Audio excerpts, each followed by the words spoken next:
Look, you can't learn this in any textbook. This is better than any association.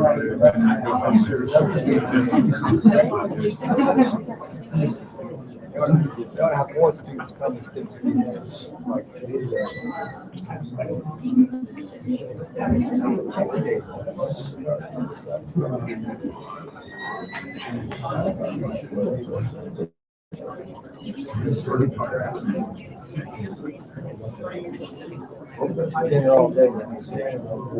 the whole process moves around here.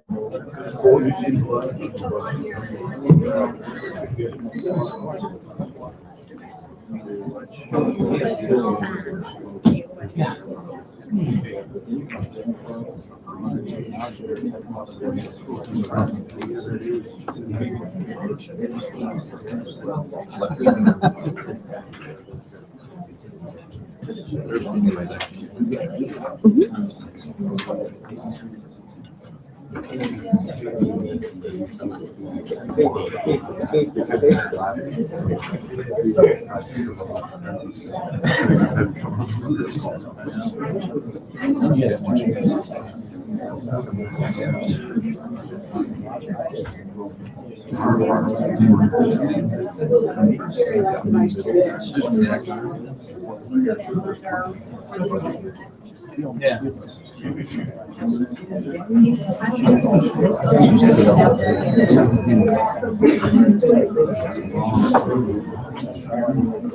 Yes, sir.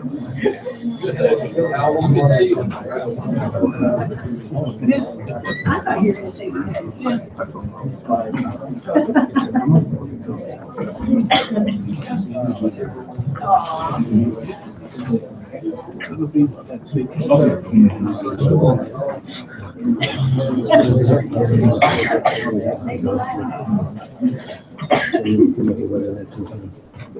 We're rescheduling, right? I got a good video. At this time, we'll call to order the Senate Education Committee. Madam Secretary, please call the roll. Senator Romine. Here. Senator Eigel. Senator Chappelle-Madad. Senator Emery. Here. Senator Holtzman. Senator Koenig. Here. Senator Leblanc. Here. Senator Onder. Here. Senator Shute. Here. We do have a quorum. The committee is in session. Have some announcements to make. If we can, please close the door there. Policy of the committee is to allow videotaping and recording of the hearing upon permission. The following companies have permission: KRCG, KOMU, Progress Missouri, and the AP, Fox 2 News out of St. Louis, Channel 4, KMOV out of St. Louis, Axiom, and Missouri Federation for Children. If you have not been named, I need for you to immediately come to the front up here and make sure we know that you are here to record and would like that permission. If not, even your personal cell phones or laptops are not allowed to be used as videotaping or recording devices, so please keep those in the appropriate place. Cell phones should be turned off so that we can conduct the hearing. If you're asking permission, if you come with Karen right here and give your name to her.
And I do have one other announcement. Well, where's Lily? Lily's upstairs. All right, I should have asked first. I didn't want to chance it. We do have a full house today. We have a full agenda, and we want to make sure there's no disruption because each bill that's being presented today is equally important.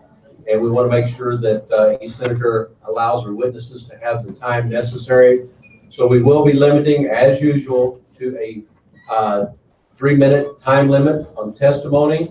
I will try to, if you will accommodate, but I will need to give you a notice or acknowledgement that you're at the end of your 3 minutes, and would ask you to please end your testimony at that time. Without any further ado at this time, the first on the agenda is Senate Bill 362, Senator Hummel. Thank you, Senator. Thank you, members of the committee, for the time. Senator Hummel, representing the 4th District, St. Louis City, St. Louis County. I present to you today Senate Bill 362. Under current law, students who are blind or eligible for special education services are not required to receive instruction in Braille.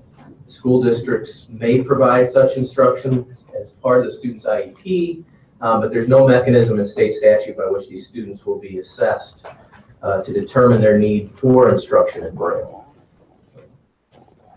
This bill would require that students that have a visual impairment that, even with correction, adversely affects a child's educational performance and is eligible for special education services under the Individuals with Disabilities Act, that they shall receive instruction in Braille reading and writing unless, as a result of the assessment, it's deemed that they don't need that instruction. This assessment, the current assessment, or another research-based assessment, or a series of assessments authorized under the IDEA that determines a student's reading and writing skills, needs an appropriate reading and writing media, both now and in the future, and addresses the student's academic and functional strengths. The problem that we've had in the state is that students that are visually impaired, but that have a degenerative disorder, that are going to fall farther and farther away from being able to see in the future, they're being denied the ability to receive Braille instruction because they can read at some level or use some type of device. But in the future, they're not going to be able to see, and they're not going to be able to read. And as we know, the younger you are, the earlier you receive instruction, the easier it is for our minds to absorb that material. And so we find that as an adult, it's a lot harder for them to understand this. And this takes into account their future needs, to where their disorder may degenerate to a point where they no longer can see at all with the use of devices or whatever that is. Throughout the United States, there's 61,000 legally blind children, 3 through 21, that are enrolled in elementary and high schools throughout the United States. Of that, 34% of them are defined as non-readers. So 34% of the blind students in school cannot read. And that's just simply an outcome that we wouldn't accept for any other children in school, and is an outcome that we shouldn't expect for blind students in Missouri. Only 8% of those students actually use Braille, 5,000 of them. It's an extraordinarily low number, one that I was not aware of until I kind of took up this cause. We have 1,100 blind or visually impaired students aged 3 to 21 in Missouri. Only 95% of those students, 95 of those students actually use Braille as their actual reading, primary reading.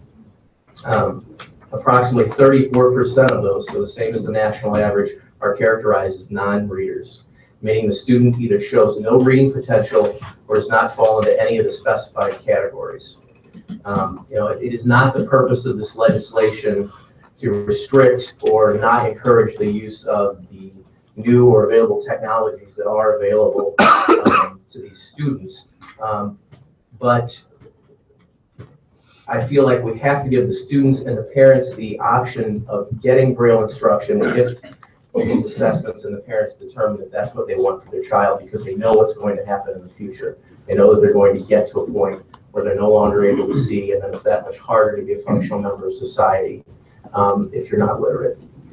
So, there's nothing in this bill that mandates one test or another. It simply gives the option of using multiple assessments. And we just want to make sure that people are literate and not just able to learn. And that's the difference between being able to learn and being literate.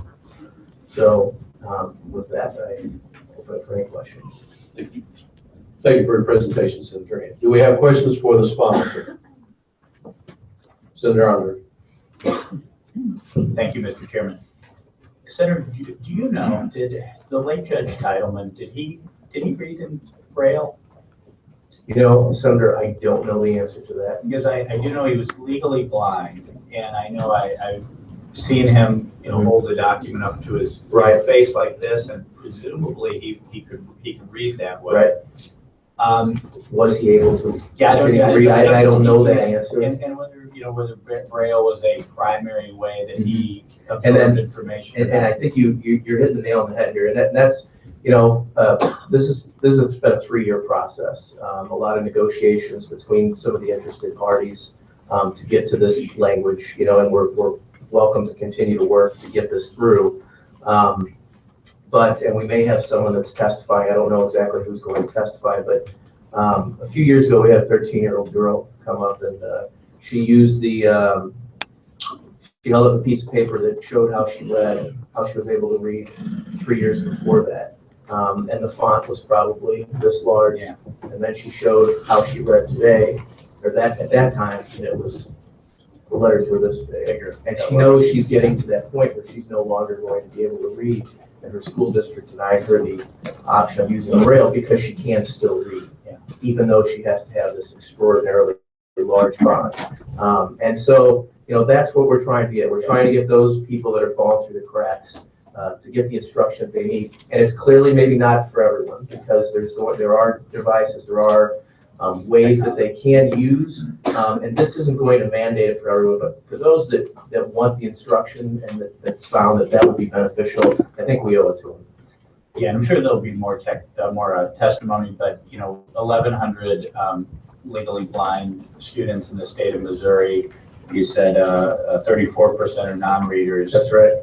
But that means 66% of readers. And my question was, in some way or are that's they correct. Doing this? Are they enlarging the font this big? Are they doing text to speech, whatever? So I'm sure there'll be more testimony. And I guess my last actually comment is I'm going to put in a plug for course access here, because course access isn't only online. It could be one-on-one instruction, because not too many, some of the smaller rural districts aren't going to be able to afford a Braille teacher. And what they're doing now, some of the school districts, they share a teacher with several other districts, and that seems to work in some areas, and in some areas it's just they're just not doing it. But I see your point. Thank you, Senator. Thank you, Senator. Any other questions for the sponsor? Seeing none, do you have witnesses you want to call in order, or do you want me to bring I up? don't have an order, Senator, and I don't know the number of witnesses, but I'll take whoever wants to come. Can I see a show of hands of how many plan to speak in favor of Senate Bill 362? Okay, we have 2, 3. All right, very good. We will alternate. Not alternate. We will take the support, and then if there's any opposition, we'll take those things. So at this time, if you're in support of Senate Bill 362, if you'll make your way forward, we have 3 chairs up here, so you're welcome to fill each of those 3 chairs, and we will allow you to speak in order as you come up. So if you see a chair empty, please come forward. We're crowded. We want to expedite this as promptly as we can.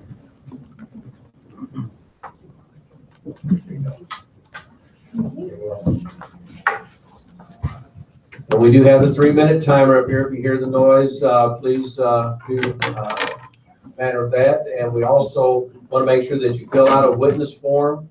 We need those witness forms turned in upon the completion of your testimony. And Senator, I'll get the ones that we And we have made arrangements with the sponsor for those that need to be a little bit delayed on that. So at this time, please introduce yourself, and the floor is yours. And if you will, bring the microphone up as close as possible. Hi, my name is Sheila Wright, and I represent the National Federation of the Blind of Missouri. I grew up as a blind child with no services whatsoever. And so I learned to reprint, and I went through a variety of ways of reading that print, from prism glasses to bubble glasses to big round things that I laid on the side. And the larger the print gets, the more difficult it is to read, because you can only see part of a word. And so later I had the opportunity to learn Braille. And although I use Braille, and it is a wonderful, wonderful tool for me, I get very nervous when I get ready to read, because I never had that practice growing up reading out loud, presenting. And so it is so vital that people have an opportunity to learn to read when they're young. And it's disturbing to see that today's children have the same problems that I have. We know hundreds of blind people that would be much more confident, much more successful if they had had that opportunity. I want to give you a few figures. Among blind people, about 70 to 74% are unemployed. And then there are statistics that show that Braille is really the key to employment. 90% of blind people who are employed are Braille literate. So literacy, no matter what group you're talking about, literacy is such a key to success. But for blind people, Braille is the only factor that really leads and so that we can say is a definite key to success. And I would encourage you to provide as many opportunities for blind children as you can. Right now, both federal and state law makes Braille the default. If you are a blind child, you should have the opportunity, according to state and federal law, to learn Braille. However, school districts do not provide Braille if a child has some residual vision. Very often, they will try to convince the family that Braille is outdated, that there's many other ways to access information, that technology and audio, works just and our audio is malfunctioning. That we're trying to get the timer to shut off. That is 3 minutes, ma'am. I really appreciate you taking the time and being up here today and providing your testimony. I assume that was the bulk of your testimony, that you was able to get it in today. Yes. Everything else I would have said was that, it's just vital. Very good. Well, thank you very much again for coming up here today. And what we'd like to do now is open it to questions from the committee members to see if they have questions for you, our witness. Do we have any questions for this witness at this time? Senator Lively. I appreciate her coming in today with her testimony. Absolutely. Thank you very much. And the advocacy for what we need, it is frustrating that we're still in the same place we were 30, 40, 50 years ago. We have not made progress in this issue. So bringing this to our attention and bringing this forward is critical if we're going to get any type of movement on this. So thank you again for your testimony. Thank you. You will pull the microphone over, introduce yourself. The floor is yours. My name is Kathy Hurley. I live here in Jefferson City, and I'm a member of the National Federation of the Blind because we have a granddaughter who's blind. She's 7 years old. And of course, I brought a picture of her, if you can see. She has no sight, tiny bit of light perception, but no usable sight. Senator Hermel, I want to say thank you for sponsoring this bill. Because she has no sight, she's had the advantage of Braille from the very beginning. And even before school started, she learned how to use those little fingers. We were in a competition in St. Louis last week, called Braille Challenge for all the children who read Braille. They come together and they have a contest. She won 3rd place. She was very excited. You would have thought she'd gotten a gold medal. She reads 75 words a minute with no mistakes with her fingers, and she writes very well. She's very particular about how she pronounces things. I want to tell you, Braille is not a thing of the past. It is the key to the future for her. She is able to read and write, and she is literate. That is the definition of literacy. If you can read and write, hearing it is not enough. She does like to listen to stories on YouTube and all, but being able to read and write her own stories, oh, she will go 2 or 3 pages just flying. The technology today does not make Braille obsolete. There are machines, maybe Sheila has one, I don't know, little small computerized machines. They can Braille on, they hook up to computers and iPads. Little pins raise up and they read. I don't know if you've ever seen such a thing. I was fascinated when I saw it. She has one at school and she will have one at home next week.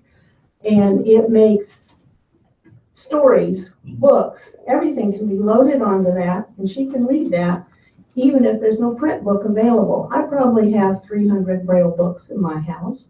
I've gotten from different places, some free, some I bought. There's, of course, Wolfner State Library, which is full of books. There's plenty of Braille available.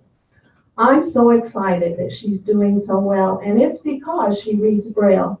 And it hurts my heart to see young children who cannot see very well, who are legally blind, struggling, holding a paper up to their nose or hunching over their paper, trying to read, even if the print is enlarged.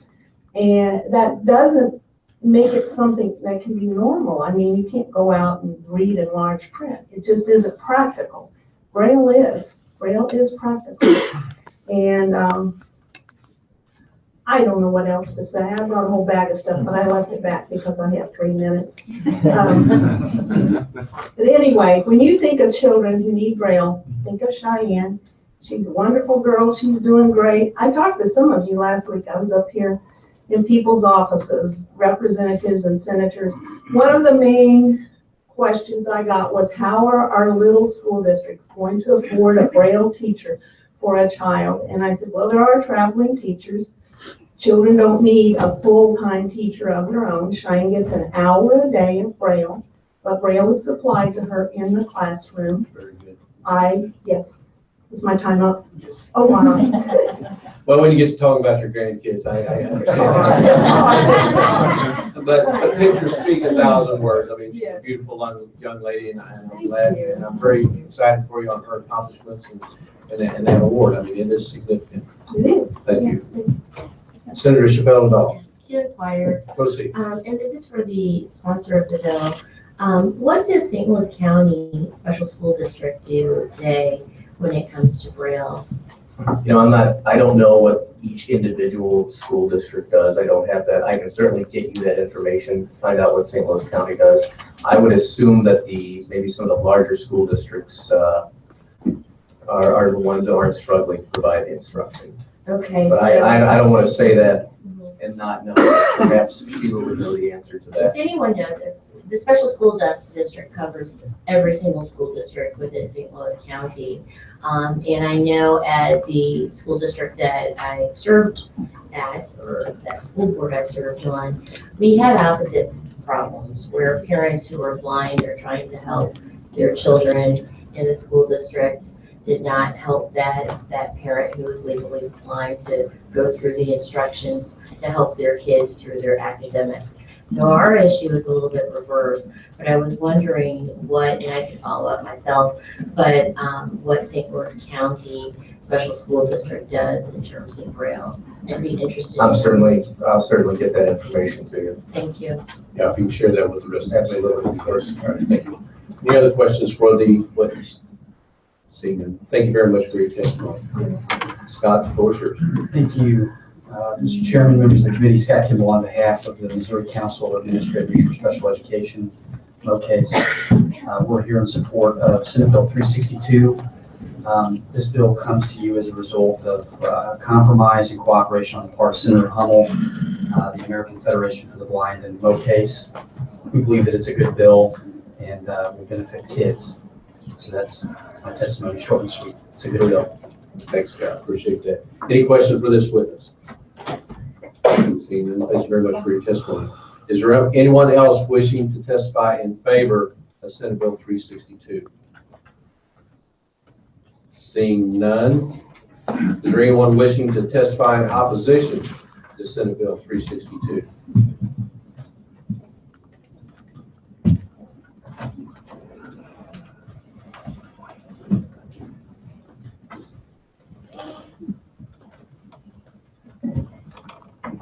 Introduce yourself. Be sure to leave a witness form. Thank you, Chair. The floor is yours. Mr. Chairman, members of the committee, my name is John Dalton. I'm a partner with the law firm of Armstrong Teasdale. I'm a partner with the law firm of Armstrong Teasdale, and I am the lobbyist for the Missouri Society of Eye Physicians and Surgeons. I speak today on behalf of MOSEPS and the American Academy of Ophthalmology and the American Association of Pediatric Ophthalmology and Strabismus. There's nothing comfortable about sitting in my chair right now. There's nothing comfortable about expressing concerns over Senator Hummel's legislation, which has nothing but the best intentions. But the organizations that I represent are concerned that despite the best intentions and the hard work of the senator, that we may be risking an unintended consequence, overlooking or under prioritizing other treatments or technologies by mandating Braille education for every student in the state of Missouri that is not able to satisfactorily pass the assessment. For the degenerative diseases that the senator spoke of, Braille is a spectacular resource and potential solution. Braille is not the answer, however, for everyone. And by mandating it through this legislation, we risk, as I said, overlooking or underutilizing some of the more modern technologies and treatment modalities, such as the use of Google readers or other treatments that are not right for everybody, but in our opinion, neither is Braille. Again, I applaud the senator for what he has done, and for those that are here testifying in support of the legislation, we're just here expressing our concerns of unintended consequences. Be glad to answer any questions. So your concern is that you think that if someone had the opportunity to learn Braille, they would not seek out other options for their sight impairment? Mr. Chairman, I don't believe that there's any downside to learning Braille, okay? What we're concerned about is that by people with these challenges only have a limited amount of time and resources. And by devoting substantial attention through this mandate, we believe that some of those people that suffer from these conditions and challenges may not explore other opportunities. And the assessment is where we have some concern. There's only one assessment that we're aware of. And I'll quote one letter from the, one sentence from the letter from the American Academy of Ophthalmology. And that's that the assessment does not permit a child who has optical or electronic devices for reading to use them during the testing, adjust the reading distance of the page, or add or reduce lighting to the room. Many students with visual impairments are better suited to such adaptations for reading than the use of Braille. And that's our concern. I would hope the sponsor may have some closing remarks that may address that issue when we finish up. But Senator Spelman. Yes, to inquire. Proceed. Okay, so I understand the discomfort that you're feeling right now, and I don't know if I'm going to make it better. So I think about the person who I was referring to earlier, who's a parent and who's blind, is my aunt. and she lives in a very close proximity to me, and sometimes I have to be her defender as a parent who is blind, who's trying to take care of her child. She did not start off blind. She has diabetes, and she ended up blind.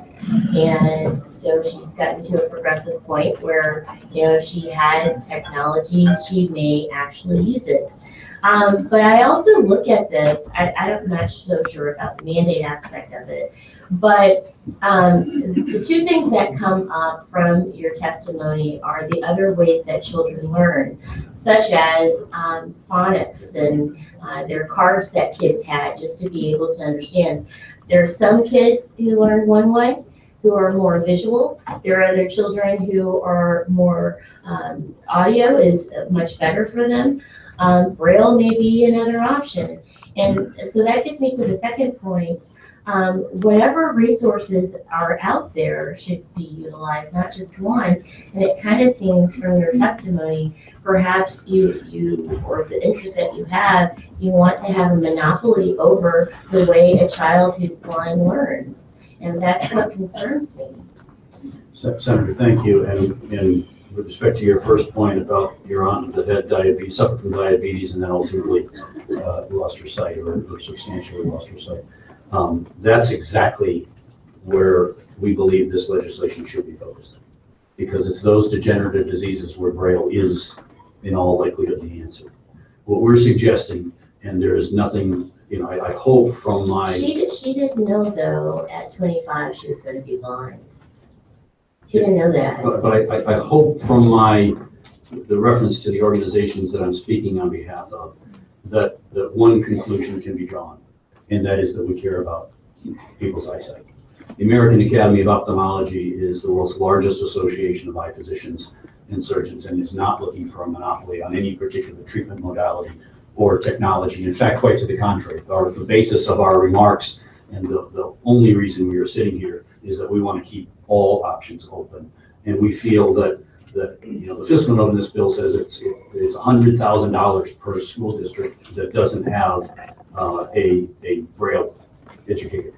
And so by putting those sorts of resources into one treatment, we may be overlooking the fact that there are other treatments for people that learn differently, as you suggest, or that can benefit from different modalities or technologies. And so I think I'm agreeing with you. Well, I don't agree with your testimony, though, because I want every child to have, that gets me to the other point, though. Google Readers, I don't know what kind of technology that is, but if you're in a low-income community, you don't even have a computer at home. So and I'm thinking it's an online device or a tool set that you can use. If you're poor living in my community, you don't get that option. So, that's another distinction that we have to make. And the other thing that you said, in terms of the fiscal note, we have the same argument, well, I don't, but there's the same argument for having police cameras in every single police department. It costs too much, yet people are still getting killed and dying. And our concern center is not over the cost, because we But believe it's a point that you made. It was a point I made that regarding the prioritization. By mandating Braille education for all students that come out of this assessment and indicate a need for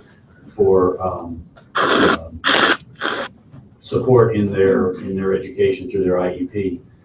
We believe that sort of prioritization may take away some attention that could be paid to other technologies. One last thing, and I know that we have a full table here, agenda. Are you familiar with the building, Bell Fountain Rehabilitation Center in North County? I serve as legal counsel for it under its consent agreement with the federal government. Okay, so do you remember what that building started as? I do not. In its inception and why it's where it is today? It was a facility, when I was involved in it in the middle to late 80s, it was a facility for the profoundly challenged. Yeah, so back in the day, in the teens, 1900s, very early 1900s, St. Louis City, which is where all the population was, the leaders of the city at that time did not want children with disabilities to be seen on the streets because they were outcasts. And so they decided to build that facility 22 miles away from the city center. So every single child with a disability would not be seen by other people in public. That's the history of that building. And so I'm pretty sure that any person who has someone who has a disability in their family would want to have every single resource possible to help them out. And I think we need to move somewhere, but I do see how it's uncomfortable for you to sit there today. Well, thank you, Senator. And it's not because we don't support Braille. We just support other options as well. Senator Emery. Thanks. John, just a quick question. Do you have a suggestion? I mean, I think I understand exactly what your thinking is here, but do you have a suggestion?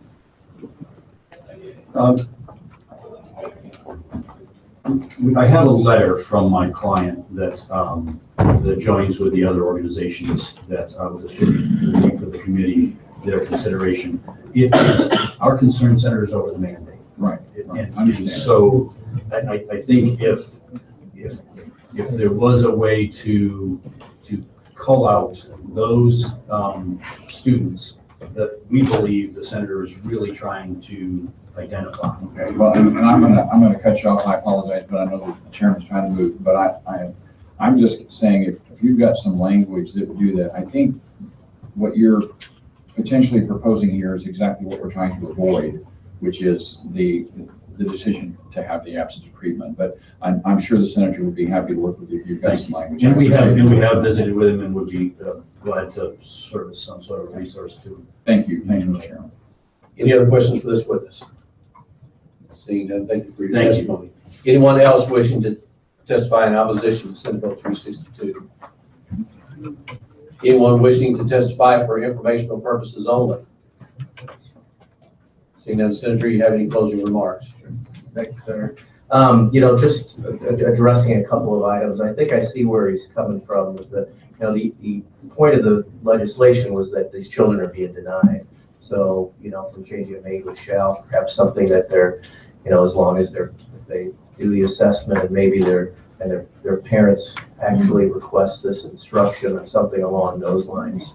But I will say this, I understand that, these other groups probably want to make money on these kids, but I don't think that's the right way of action. And we did visit briefly at 5:30 or 6 o'clock at night, which was the first time last night when I heard about the opposition. So, I would have appreciated a little more heads up, but we'll leave it at that. Thank you, Senator. That will conclude the hearing on Senate Bill 362. Next on the agenda is Senate Bill 313, Senator Keeney.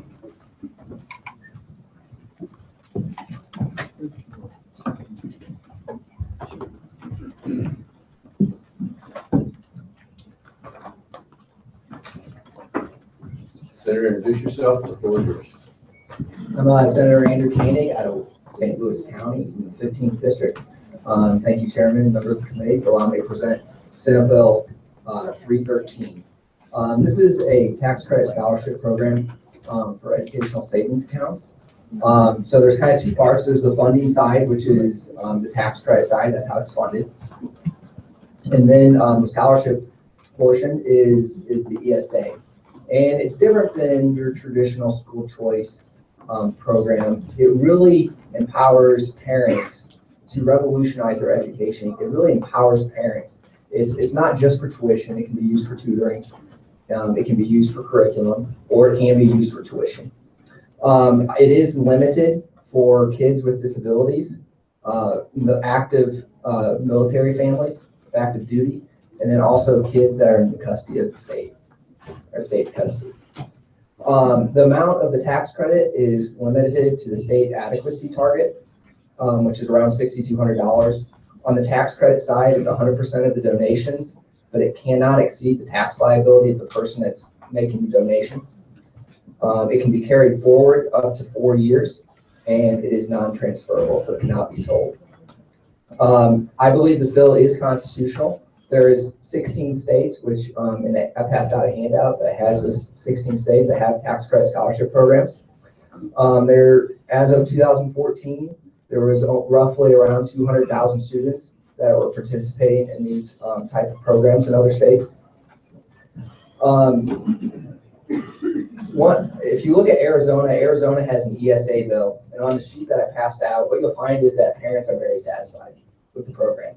So parents want this, or once they participate, they are very excited about being part of it. You can compare that to the public schools right above there. Nearly 30% are very unsatisfied, and of the participants that responded to the ESA program, there wasn't anybody that was unsatisfied with the program. And the vast majority were very satisfied. Also, another thing to consider is if you just look at the bill that we just heard dealing with Braille, sometimes the public schools aren't just totally meeting all the needs of all the students. So why not empower parents to see what their kids need?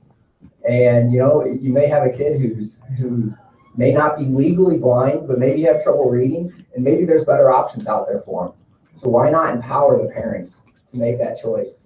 And another thing to consider is, the reason why I picked these three groups is because these three groups tend to be more difficult. Sometimes they're more mobile. I mean, if you're active military family, you might be moving around a lot and might not be in a stable environment. Same thing with foster kids. Might not be, they're constantly moving around. So why not empower the decision makers or the parents to make those decisions? Also, the other argument I would make is that public money is going to fund public education. That is public education. Public education is not an institution. It's basically putting money to educate a child, and that's no different. So I know there's other witnesses, and I know we have other bills. I'm happy to answer any questions. My granddaughter is a special needs, and she attends a state school in the next township over. They are centralized to accommodate as much as possible.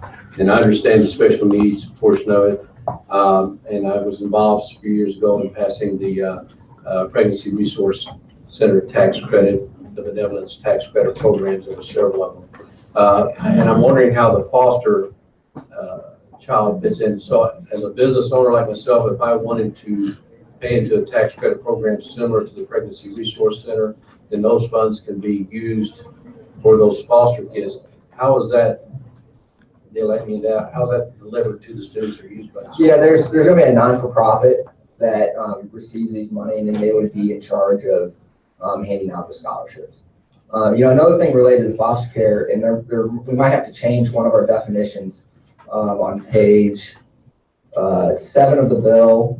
Under qualified school, I'd like to add public school into that definition. Sometimes you may have a foster child that's adopted out, and then they are no longer allowed to go to that public school, without paying tuition. And I think that doesn't make sense if the parents that adopted that child want to keep that child in that public school that they used to be in. I guess logistically, if it's in a urban area with school districts are very close, that can make sense. But that would be a conversation I'll have a little bit more detail in.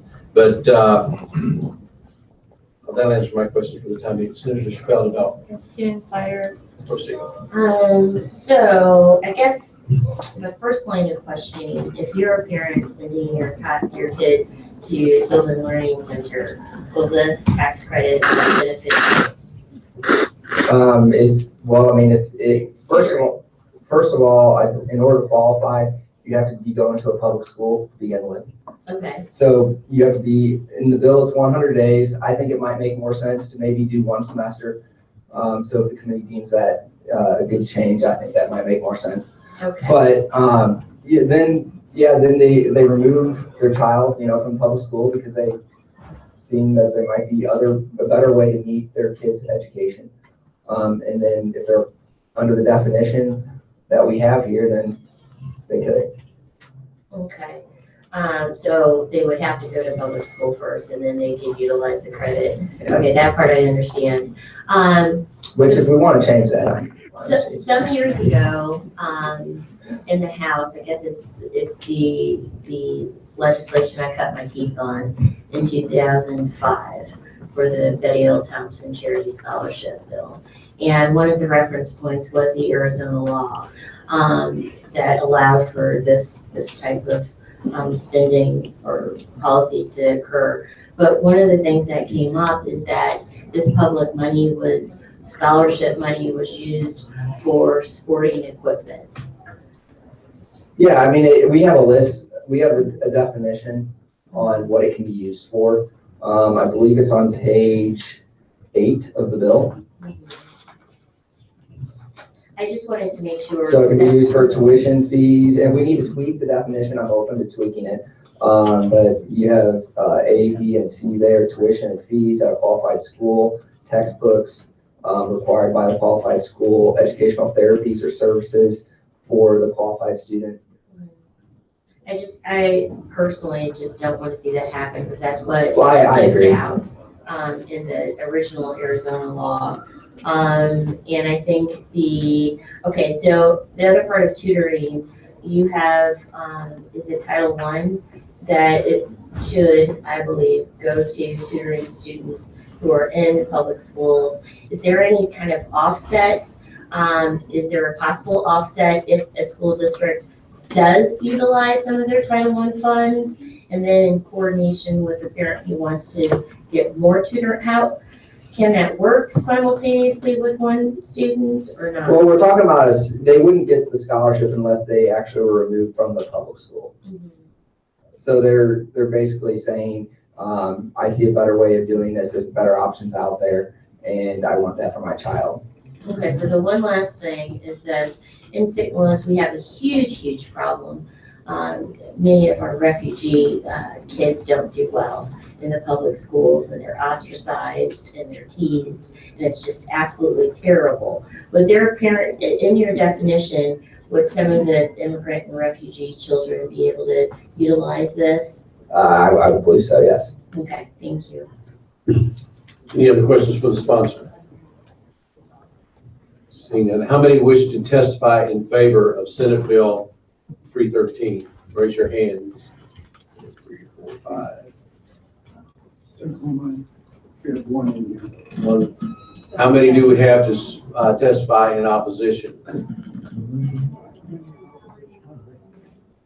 Okay.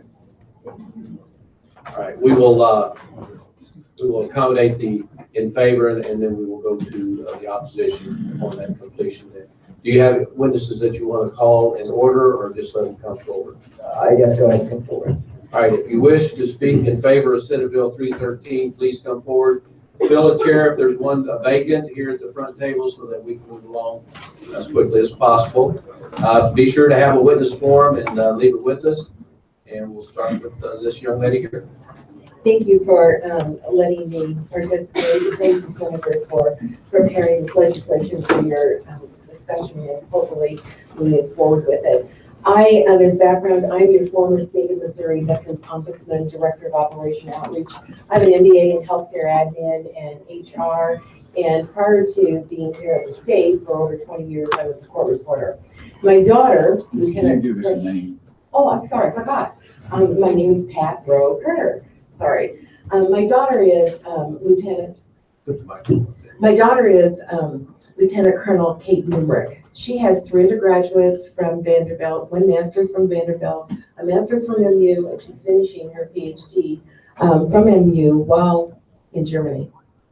My 15-year-old grandson, in the last 6 years, has been in 7 schools because of the number of transfers she has had. 2 of those schools in Germany. So I'm here on behalf of the particular support of military families. We do have a lot of transition for our families. I personally have had the opportunity to work with well over 5,000. I'm also here as the grandma of a special needs child who is at a high level of on the autistic spectrum, and he is adorable. I mean, if he needs a Kleenex, it's a Kleenex for you, and then a Kleenex for him. And I'll tell you what, guys and gals, or your honors, we need to do all we can, whether it be for our children who are blind, our children who find themselves in our environments because their parents choose to serve to protect us. And I know Some of you are veterans, and we appreciate that greatly. And I would just ask that you look very closely at this and see what we can do to make a difference for all of our children, because without your support, they can't be the future that takes care of us in the long run. Thank you. Thank you for your testimony. Do we have questions for this witness? Seeing none, thank you very much. Mr. Chairman, members of the committee, my name is Michael Ann Kaiser. I live in Kansas City, Missouri, and my children attend school in the Liberty School District. I'm here today to testify in support of Senate Bill 313, as this legislation would greatly help my 16-year-old son, Dalton. At the age of 4, my son was diagnosed with autism, and shortly after receiving the news, we enrolled him at the Early Childhood Center in Liberty. Up until this year, I have been the sole advocate for Dalton at his IEP meetings. And while I've always had the highest regard for his classroom teachers, I have to say that sometimes administration has been a little more difficult to work with. On several occasions, I have been given incorrect information. And because of this, I took it upon myself to become more educated about the IEP process, and have since become engaged with groups such as Impact and the state's Partners in Policy-Making program. At this point in Dalton's high school career, he's a sophomore this year at Liberty North High School, our family has felt it necessary to hire a professional advocate to help us rewrite Dalton's IEP and to hold the school accountable to fulfill his special need requirements. And hiring this advocate is for our family an out-of-pocket cost of about $3,000 to $4,000. I consider my family very fortunate that we're able to put this bill at this time. However, I'm very well aware that this is not the case for many parents in our district and many parents in the state. I consider the services Dalton receives to be an integral component of his education, and they're going to help ensure his success after he completes high school. An ESA would allow me to build educational experience that I think would meet the unique needs of Dalton. Thank you this day for hearing my testimony. Thank you, Senator Koenig, for filing this legislation on behalf of children like my son, Dalton. Thank you very much for being here today. I had 2 grandkids attend the Liberty School District, and it's a good school district, but my one grandson was on IEP, and we had to fight as well to make sure that he received the proper education. So do appreciate and identify with what you speak today. Do we have a question for this witness? Yes. Senator Schiff. Thank you. Good afternoon. My first question is for the sponsor, and then I'd like to come back to you. So what would happen in this case? So they had to hire an advocate to rewrite the IEP. Under your legislation, do they get support for doing that if they contribute to this? The contributions or the funding mechanism is separate from the scholarships. So the people making the donations aren't necessarily the people that are receiving. Okay. You can't make a donation on behalf of a specific child. All right. So would this family qualify for a donation to help rewrite the IEP? No, not to rewrite it, no. All right. So this family would have to move to another school district, is that correct? Or to another, or well, if they're in a public school and the public school is not meeting their needs and they see other options that are better, then they could qualify for the scholarship program. But they would need to leave the Liberty School District. Okay. Correct. So would that be your intention under this legislation, to have your grandson, Dalton, leave the Liberty School District? He's my son. I'm so sorry. That's okay. I did write that down correct. And at this point, Dalton is a sophomore. By the time we have his IEP rewritten, he will be almost into his junior year, because it's about a 5-month process. For us as a family, we would probably not make the decision at this point in his education to leave the school district. But if this had been available to me earlier in Dalton's education, yes, that probably would have been a possibility. So I'm just curious as to where you think that you might have preferred him to become educated. There are some other schools in the city that are special needs schools. The money would have not probably covered the entire tuition, but would have helped towards the tuition.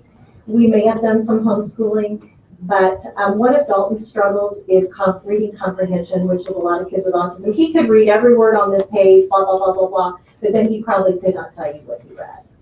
I would have probably hired for him earlier a tutor outside of the district that would have helped him more with his reading comprehension. And this is something that will probably be out of pocket now for him because it's becoming a struggle for him as he gets older. That I'm afraid when he gets a job, he won't be able to understand instructions given to him. So, I'm sorry, I'm gonna ask you to back up too, and you said if you had this available to you when he was younger, that there are some special education schools, is that what I understood you to say? Some private schools, or I private may schools that are homeschooling with hiring some tutors to come in areas like I said, I probably don't know the best way to teach reading comprehension for young kids. I may have hired those people to come in as well. All right, and I'm curious about this, what you're calling special education schools, because I really don't know what you mean by that. So do you have an example? There's a school such as Horizon Academy. Okay. That's on the Kansas side, but it is private. You can go to your school. And there's also a school called Astra, which deals with a lot of children on the autism spectrum. Thank you. Senator, would she have been able to utilize that money to take her child to Kansas? Oh, Kansas, no, I have to be within the state of Missouri. Okay. Thank you. Senator Chabelle, no. To inquire, I have a brief follow-up question. So some of these dollars would allow for children who are being homeschooled to utilize it, right? This service. But it would only be kids who, one, would have disabilities, or perhaps who are in families that are part of the military, because it wouldn't work for a foster kid, would it? No, homeschooling wouldn't, but tuition at a school could. It could, there could be a situation where the foster kid is already in a private school, then they get placed. The idea is to keep them in the school that they're already in. Okay. All right. Thank you. Any other questions for this witness? Thank you very much for your testimony. Hi, good afternoon. My name is Michael McShane. I'm Director of Education Policy for the Show Me Institute. It's a tough act to follow, talking about the needs of children, which I would have started with. But really my testimony is on a very sort of technical issue, and I have written it up for you in the interest of time, and will submit it as written testimony. I released a real page turner of a study this summer with the title Estimating the Fiscal Impact of a Tax Credit Scholarship Program. And it wasn't this program in particular. We talked about tax credit scholarships and tax credit funded ESAs in general, and walk through how to calculate what the fiscal impact of that might be. And we showed all of our math so that you could plug in what Senator Koenig's bill does to try and get some understanding of how it might affect the state budget as well as local district budgets. Thank you. Senator Chabelle, no. Okay, I don't know who this is geared towards, but any of you can answer it. Again, this sounds very similar, especially with your testimony, sounds very, very similar to the bills that were introduced in 2005 and 2006. And since it is so similar to that, I guess one of the concerns I have is the participation of the third-party entity, the administrative body that takes in the tax credit. Because I did an entire diagram for this in 2005 and 2006. So, the administrative costs was a concern that came up in 2005. Yeah, we have limits in the bill. Okay, and what's that limit? It starts out at 90% have to go for scholarships, but then depending on how much money they take in, it goes down from there. Okay, so there is a cap on administrative costs. That is good. Another concern, I guess. And the department does get to keep 2%. Why? That's different. Yeah. That's different. Well, it's what we have in there. It's what we do with taxes. But I'm open to. So, but it would be our money anyway because this is a tax liability. So we would be holding on what's in general revenue anyway. Right. So it would not be like, well, really just, okay. All right. There are probably more questions that I have on this, but this bill is reminding me of 2005 and 6. Senator Emery. Thanks, Chairman. Michael, could you just, were there conclusions of your study that you could just very briefly give us? The very brief conclusion, and it kind of, it goes against the current, I've seen the fiscal note for this bill that I would argue sort of gets half of it right, in the sense that there are costs associated with this bill. Obviously, if you get $50 million in tax credits out, there's 50 less $50 fewer million in the coffers. But the thing to take into account that the fiscal note notes but doesn't quantify is that for every child that takes advantage of this bill, that is one fewer student that the state pays to educate. So you basically you start, if you would imagine, in a $50 million hole, and with each student, it digs out of that. So that's roughly the math that's in there. There's a sort of calculation that's made at the district level as well, but that's the 30,000 foot look at it. You know, I'm sorry. Senator Chappelle. In part, that's misleading though, because every single district is different, whether or not you are hold harmless or you're a formula district.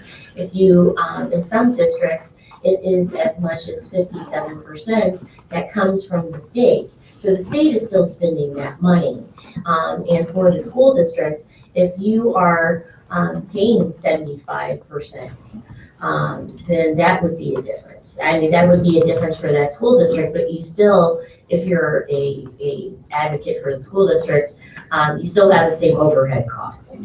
Those remain the same.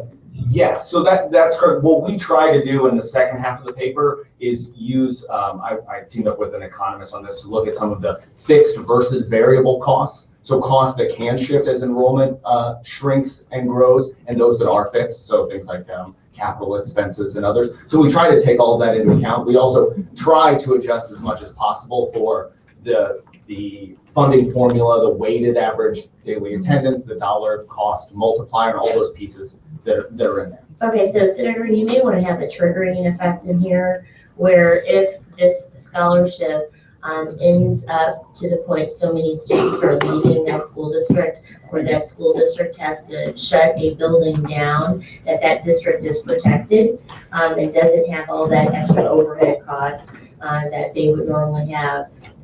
If, let me see if I'm phrasing this correctly. Do you understand what I'm talking about? If you get to a point where school district A has so many students who are taking advantage of this program that it ends up shutting down a school or a facility in that public school district, that public school district should not have to pay for that. And so there should be some kind of triggering something in there that says if we ever, I don't think we'd ever get to that point. I But don't you should see be that. concerned about I don't see that happening. I mean, the $50 million is essentially $50 million less that, is going to be in our general revenue. But, it doesn't necessarily, it's going to be part of the formula. So, we spend billions on education. Yeah, it's a third of our entire expenditure. Yeah, if you include higher education and K through 12, it's over 50% of our budget, which is probably, I don't know the exact number, maybe $4.5 billion. And then if you include the local money, that's, another $4 or $5 billion, probably. I don't know what the number is, but you're talking 50 million out of potentially $10 billion. It is a slither. Okay, and so the other question is this third-party entity, the administrative body of this entire thing, are they the ones who are determining which kid gets to go to what school? Who determines that? No, the parents would decide. Okay, that. the parents decide that. Because the parents may decide that they kind of want to do a homeschooling, use tutoring by curriculum, and in that case, they might not spend all $6,000 or up to the state adequacy target, be substantially below that amount. Or they may, maybe they want to go part-time at a school, or maybe they want to use it all for tuition. So it allows the parents to really give the parent flexibility to meet the needs of their child. Okay, thank you. Any other questions for this witness? Seeing none, thank you, brothers. If you guys will vacate those chairs, we have a couple other folks that will be seated. And be sure to leave witness forms for this day. Jerry Hobbs of the Missouri Education Reform Council. And as many of you are aware, I was a school administrator for 24 years. So I'm going to speak toward that in my testimony. Most of the schools in our state, public schools in our state, do a good job educating the majority of our students. We also know that over 80% of families will always choose to send their child to the local neighborhood public school. However, even the best schools in our state are not meeting the needs of every student who is enrolled in their school. As found on the DESE website, 37% or nearly 330,000 students, are in our public schools are not proficient in English language arts. 51%, or nearly 453,000 students, are not proficient in math. In addition, 11,000 of the students in public schools drop out and do not graduate. This is nearly 90,000 students who are dropping out annually. It is evident that one size fits all and our approach to educating students in our public schools is not working. Some children need a different school or curriculum than what the neighborhood public schools offer. So the ESA program can be a lifeline for these students. It's also important to note that the establishment of ESA is not an attempt to undermine nor destroy public education in any way. Public education for our students is needed. The main purpose of an ESA is to provide parents with an opportunity to develop a customized plan that best meets unique needs of their children. For example, in addition to providing tuition as an option, a parent may use ESA funding to customize an education plan to employ a private tutor, as we mentioned before, online learning, AP courses. It's also important to note that Missouri special education law does not require public schools to provide a Cadillac plan. So when parents come in and they demand, that they want this service, that service, and whatever else, that schools cannot provide that unless it's what they call educationally relevant. And ESA can help the parents with these special needs that are attending a public school and then gain access to additional services beyond what the school is providing. We can compare an ESA concept to the apps on your phone. If one app was able to meet the needs of meet all of our needs, then we would only have one app on our phone. If you're like me, you probably had many apps on your phone. And also you probably would have many different apps because you had different needs. So ESA is simply another way to allow parents to customize an education plan that best meets their unique needs for their children. And if legislators pass this tax credit ESA bill and the governor signs into law, the use of this tax credit money will be for the sole purpose of helping parents meet the unique needs of their children in our state and not enrich the pockets of the community. As I was trying to listen to your testimony, it seems like you were speaking more in general as an ESA for all students as opposed to special needs. It seems the essence of your testimony was focused on education savings accounts as a whole. Well, I'm in favor of that, but I'm also in support of. All right, that's all I think. that. Any other questions for this witness? Seeing none, thank you for your testimony. My name is Erin Coke, and I have today with me my husband and my kids, Riley and Sam, who we homeschool. We also have with us our foster baby here today. He is 2 months old, and as you can see, he's a dog.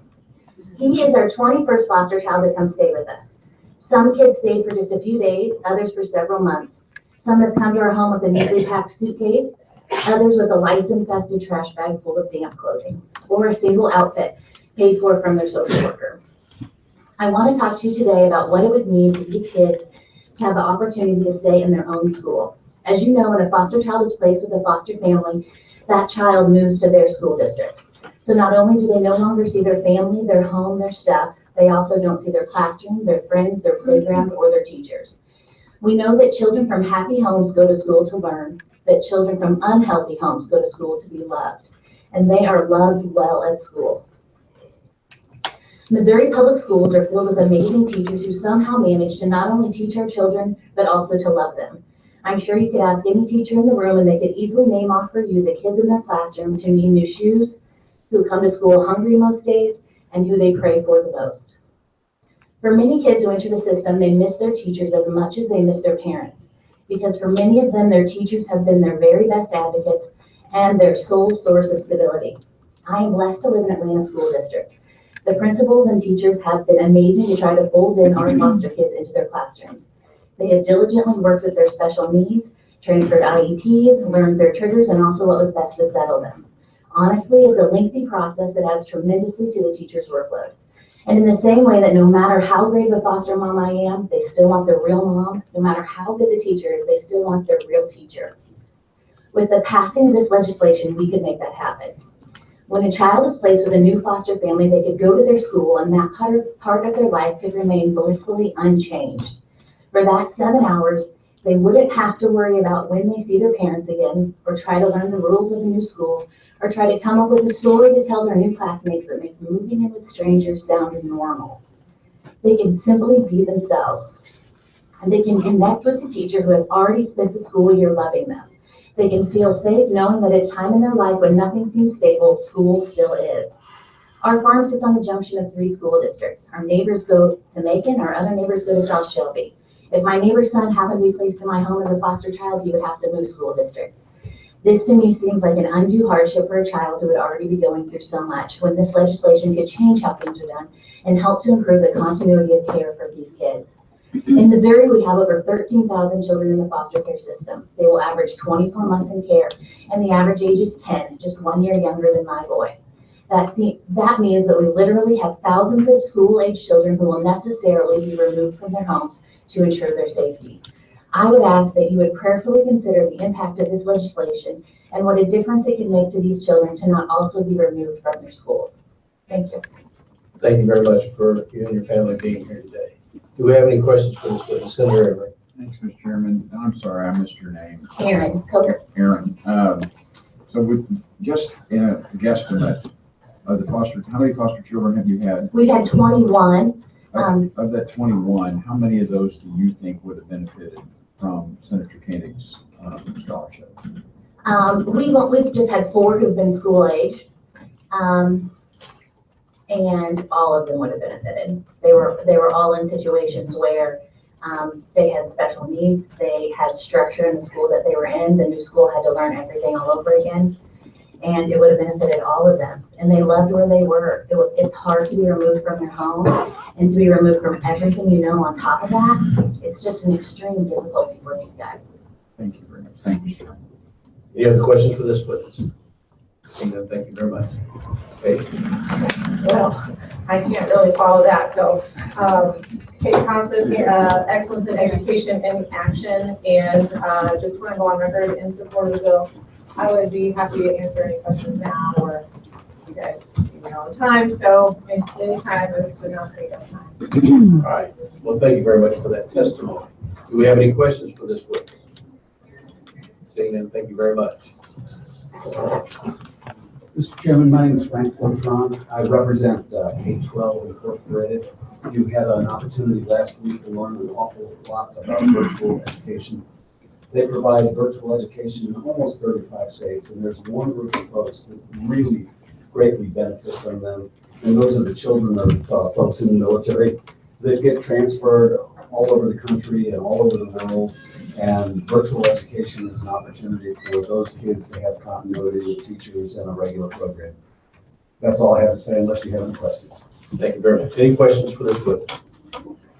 Seeing none, thank you very much. Pull the microphone up, please. Introduce yourself and be sure to leave us a witness form. The floor is yours.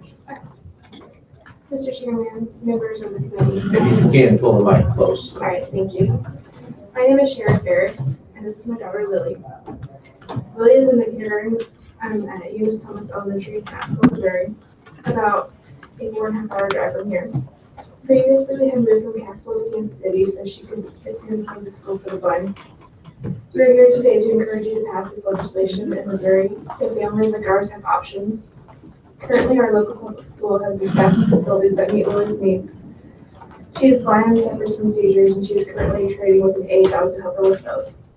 As Lily's health and her needs change, we believe her current school will be able to continue to meet her needs. However, we don't know what is ahead for Lily, and we don't know what the personnel and other changes are ahead for our school. For this reason, we would like the option for applying for a scholarship if needed, to find other alternatives for Lily, such as an aid worker that can come to our home and teach her Braille, virtual school resources, and then return to a more specialized school. Many of these options will actually be less expensive than the current education program required for our local K-12 school.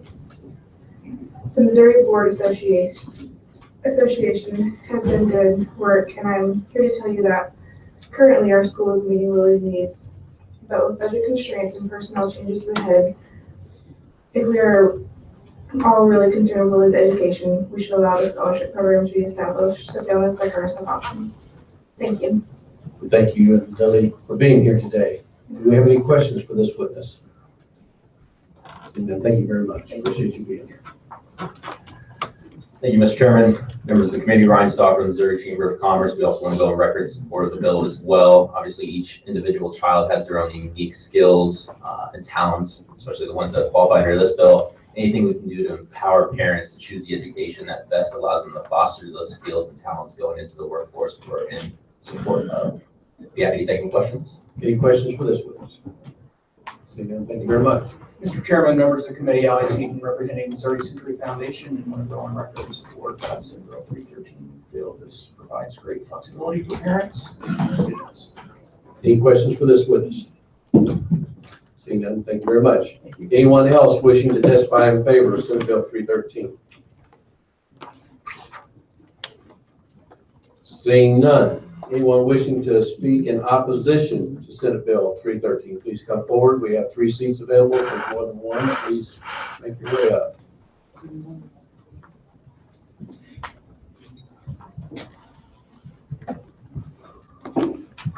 Thank you, Mr. Chairman. Members of the committee, Mike Wood representing the Missouri State Teachers Association. Couple of concerns. One is a $50 million tax credit. We're struggling to fund our schools, especially transportation in the current budget situation we find ourselves in. But I don't want to talk too much about money. The biggest issue I think maybe that you might want to consider on this bill is the lack of accountability. The lack of accountability for the tax credit itself and the lack of accountability for scholarship recipients. I think we want to make sure that any recipient of any type of scholarship is accountable for that, and that it is going to a quality education program. So I think at some point in time, we need to add accountability measures to this bill, both on the tax credit side and on the student side as well. Do you see an opportunity that school districts can contract in some way or set up a system in which that if they have the oversight management of this, that something is workable? I don't know that the sponsors of this would want the school districts to be the ones, or the school districts would want to be the ones that would be accountable for the recipients, but I think there would be, to basically answer your question, I think there's a way that we can come up with some accountability measures to ensure that recipients are progressing the way they should under these. And it's going to be very difficult because now we're dealing with students with some with severe disabilities in there, but I think we've still got to make sure that those students are accountable as they currently are. And the reason why I ask is, as I mentioned earlier, my granddaughter's special needs, she goes to state school. She's on the bus for an hour, and someone of her condition, it breaks my heart. I hate to see that. I wish there was other options closer to home. We have a great facility in the Hillsborough area, Tonyburg, which does a great job that if we get a facility built in our area, we'd like to work with it. So the concept makes sense, but I strongly believe that you have to have a central figure, which is the local school district that has oversight. So if there's a way to manage the two, I would sure like to have that conversation. And if you think there's a way, I would like to encourage that conversation. Very much so. Thank you, Senator. Any questions for this witness? Senator Emery. Thanks, Mr. Chairman. Mike, you've read the bill. I'm sure you've read the criteria for qualifying a student. You've read the list of things that the money can be spent for.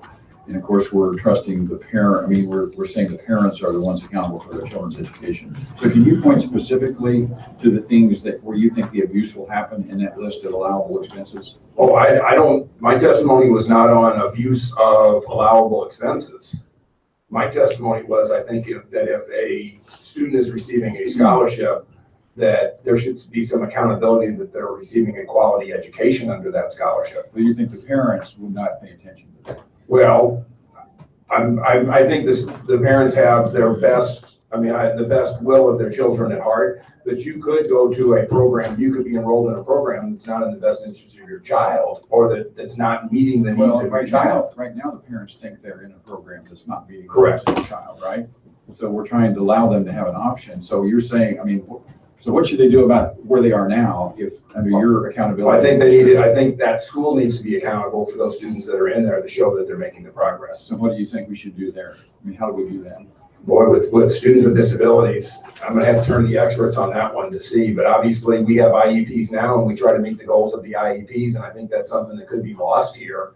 I mean, the current IEP has goals in it that it gets evaluated on a periodic basis. Right. And I think for these kids, there needs to be some type of program in place for these kids to make sure that the goals are being met or they're making progress toward those goals. I just find it frustrating that every time there is a choice offered to parents, the standard opposition is lack of accountability. We want these to look just like the public schools do, which is what parents are trying to say we think is a better option. I think I answered Senator Romine's questions that I didn't necessarily want the public school to be the ones to do that. I'm not saying it needs to look just like it. I just think there needs to be some sort of accountability number, both accountability measures on there, some sort. I'm not saying it has to be the public school to look just like the public school, but there needs to be some accountability in there to ensure that they're getting quality. We're talking about parental accountability. I understand, but we're also talking about a scholarship program that's backed up with tax dollars, and I think there needs to be some accountability for that. Right, which is exactly the dollars that are being spent now.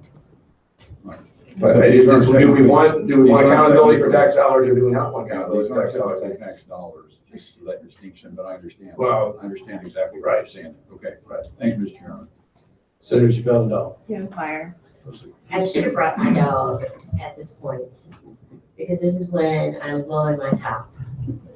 So we've been I'm between a rock and a hard place right now, because for bills like this in the past, I've killed them.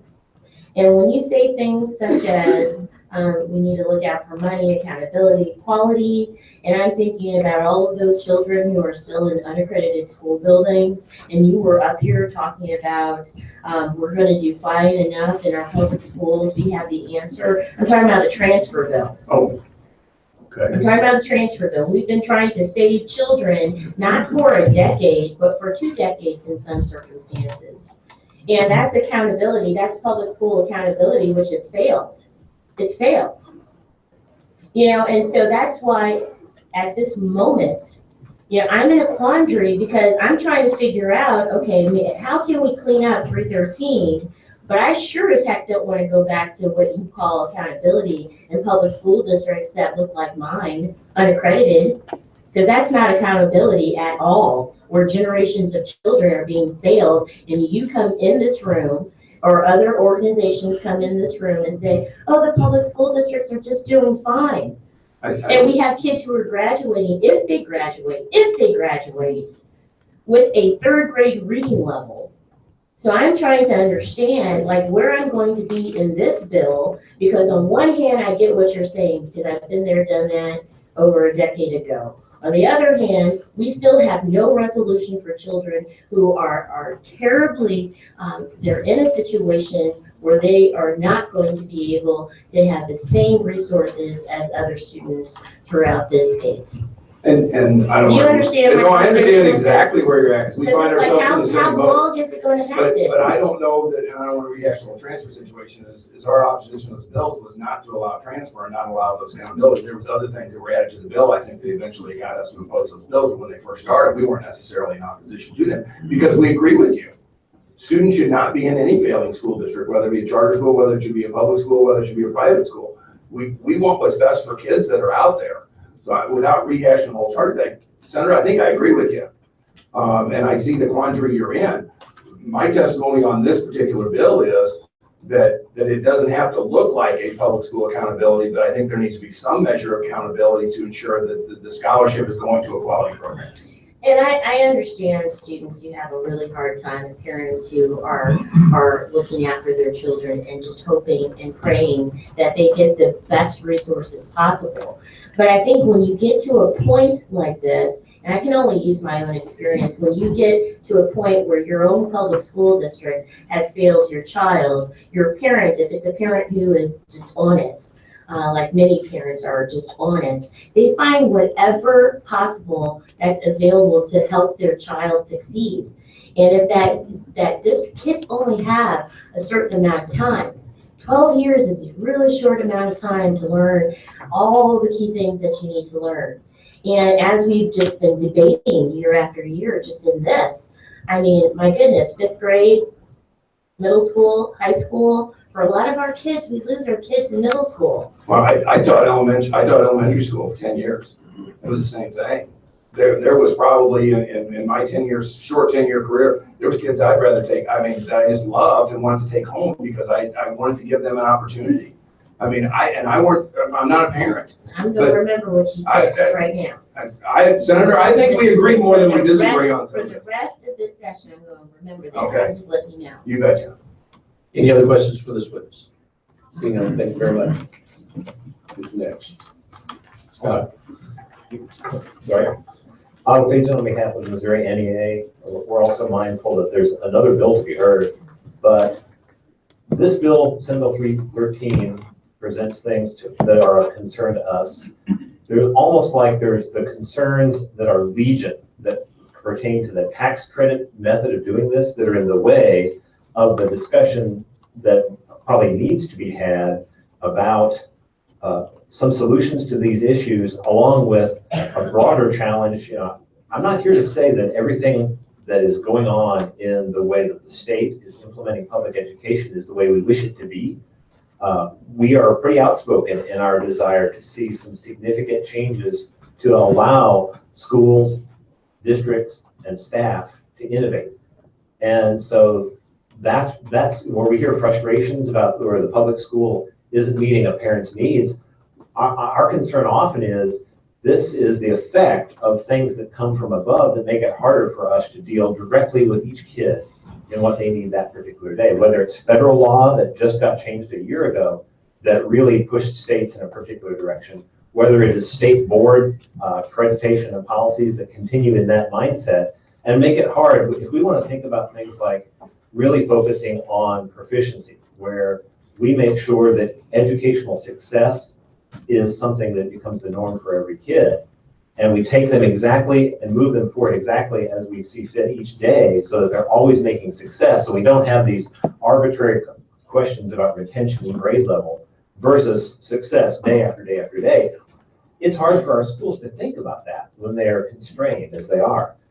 You could right now, you will know less about what you've done with regard to foster students by passing this bill because of the tax credit nature. There's nothing here that speaks to a particular student or parent being selected. But if you all were to pass legislation changing the state's enrollment policy about foster students, you could change that just like that. And our association has supported that for many years, along with many of the worthwhile changes you've already done with regard to foster education. You could change it just like that and make sure that there could be continuity of attendance for foster students. And you would know that for every child, because you're not relying on a tax credit, you have changed the enrollment policy of the state. So that's an opportunity that you have right now where you'll have surety. This bill does not give you surety. We don't know which students would be selected to receive scholarships. And particularly as it relates to students with disabilities, the bill seems to purport that they could essentially surrender their rights to education while they're enrolled in some other place. The Constitution doesn't really provide a framework for that. Every student has that right. And so it purports to do that. Federal law probably doesn't allow the school district to be excused from its obligation, but it seems to attempt to do that. Finally, we have to mention this concern that we have, and that is the idea of having look-backs in a provision that relates to public school values. This bill says that you wouldn't be able to participate in something that's going to be publicly funded and putatively operate like a public school program based upon whether you were or were not enrolled in a public school in a prior year. We have a concern about anything that doesn't treat the students and their parents based upon the circumstances of the current time. Thank you. Any questions for this witness? Senator Emery. Thanks, Mr. Chairman. So Otto, you're in regards to what we can do right now. You're saying with the foster children, you just simply excuse them from. You can craft a special provision that deals with enrollment that could allow whatever degree of enrollment continuity you wish to try to accomplish. The example that was given was where there was a region that was affected by boundaries. We think that the NEA has supported that in the past. We have. Okay, and then we support a number of. And you all have done many things within the last decade to improve the status of foster students, but we have a long way to go. You know, I have not been involved in trying to do that, so I don't know exactly what's involved. That's a great idea. I think what that does is it means that if Senator Koenig's language passes, that would broaden the number of people we could reach because we don't have to provide scholarships for that group. they could just simply stay in the school where they were. Correct. The existing structure, okay. And you would have certainty rather than the uncertainty that you get from anything that's trying to mediated apply by for a third scholarship. party bureaucracy. No, I think that's a good point. Thank you. Thank you, Mr. Chairman. Any other questions for this witness? Seeing none. Thank you, Mr. Chairman. Thank you. Mr. Chairman, members of the committee, Scott Kimball on behalf of the School Administrators Coalition. We too would like to go on record in opposition to Senate Bill 313 for the following reasons. First, it has been asserted that Senate Bill 313 will provide choice for students with disabilities. It's our contention that this bill isn't really for students with special needs. That can be seen given the fact that there is no provision in the bill that would require private schools accepting these dollars to adhere to IDEA.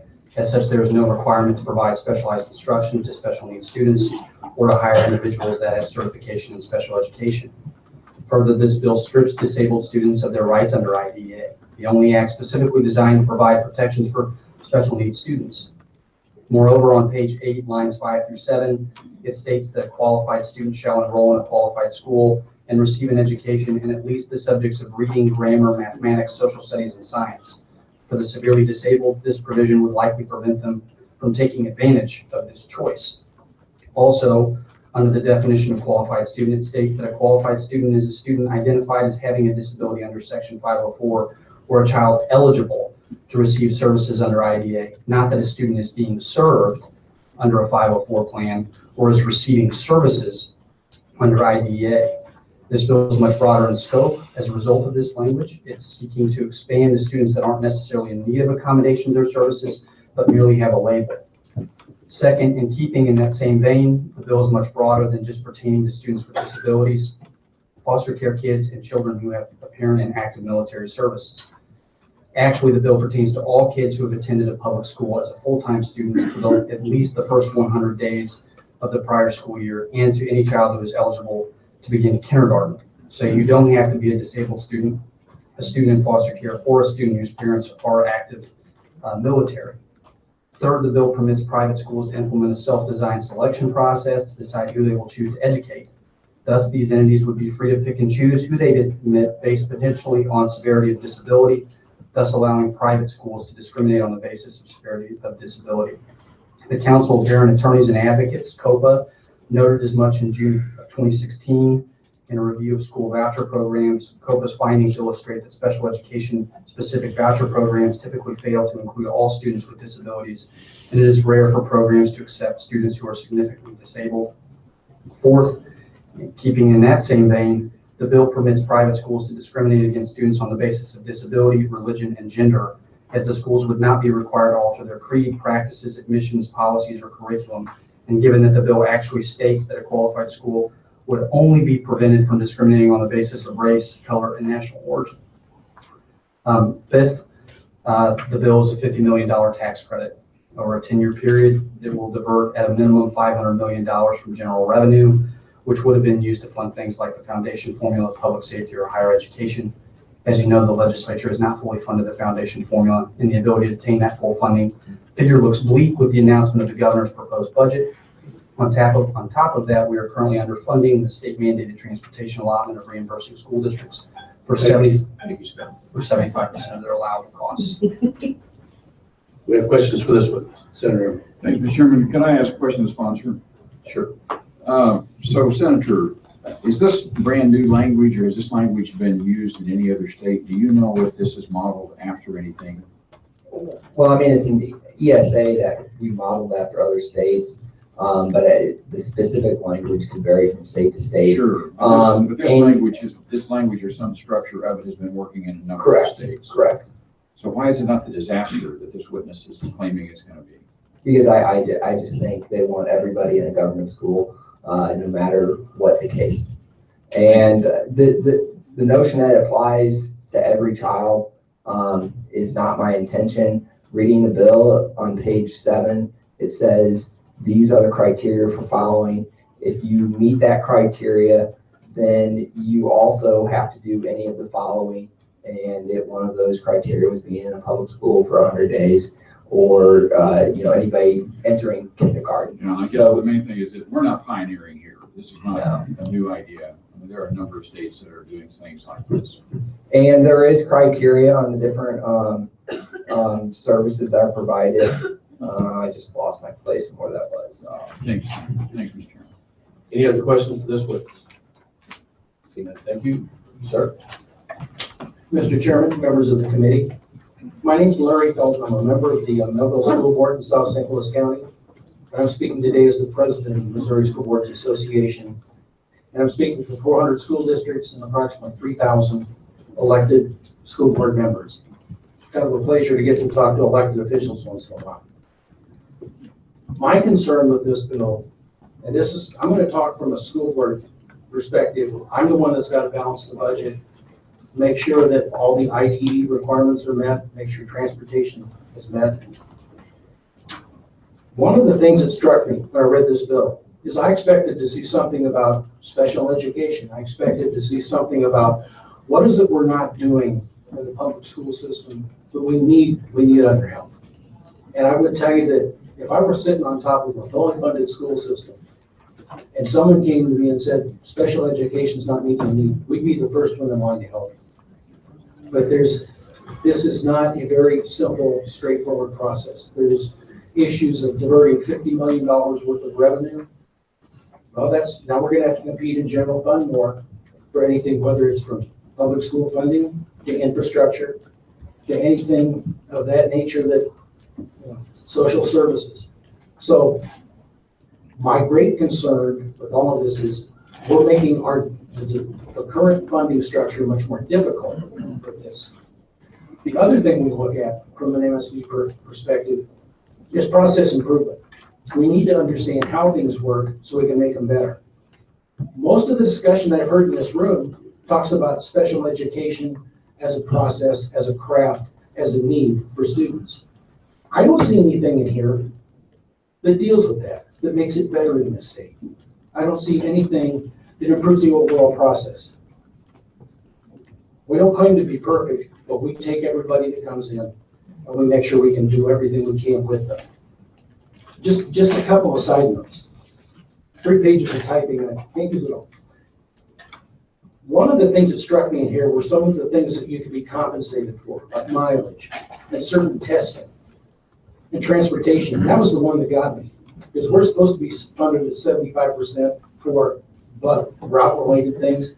We'll be at 13% on the next distribution. So again, it gets back to my point. Are we going to continue to give money away from the revenue? Or are we going to make decisions on the priorities that we already have? Thank you, sir.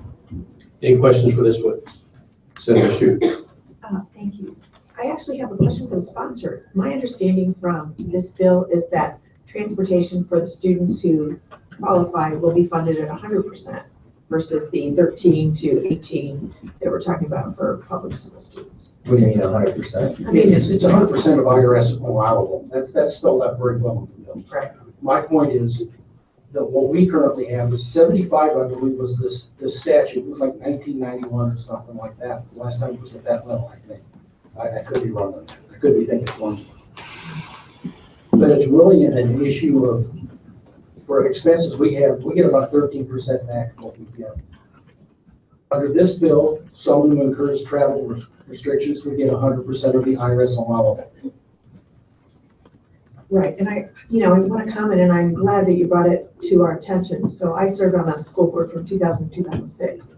And since that time, so 17 years ago, that foundation formula has never been fully funded. And, we would like to be everything to everyone. And I think the public schools really try to do that, but it's almost impossible. And so, if we were fully funded, maybe we would be able to provide some additional services that we aren't. But I think that the growth of special school district in St. Louis County is one example of an area where we're trying to find ways to support kids, especially those with special needs. So, we take everyone, as you said. I think that those are really important points to make. This bill doesn't require anybody on the receiving end to necessarily take these kids, but the public schools are always there. They're the backup, they're the safety net for everyone. And I think based on those things, public schools do a heck of a good job. So I appreciate the testimony. Any other questions for this witness? Seeing none, thank you, sir. Anyone else wishing to testify in opposition to Senate Bill 313? Seeing none, anyone wishing to testify for informational purposes only? Seeing none, Senator, any closing remarks? Yeah, one quick thing. I know you have another bill. On page 8 at the bottom, there is criteria on what the money can be spent for. For instance, tutoring services provided by a tutor that's accredited by the state or national accrediting organization. For educational therapies, they have to be a licensed or accredited practitioner. So there are requirements in there that there's some criteria for quality. Thank you, Senator. That will conclude the hearing on Senate Bill 313. Next up, we have Senate Bill 98. Senator Emery.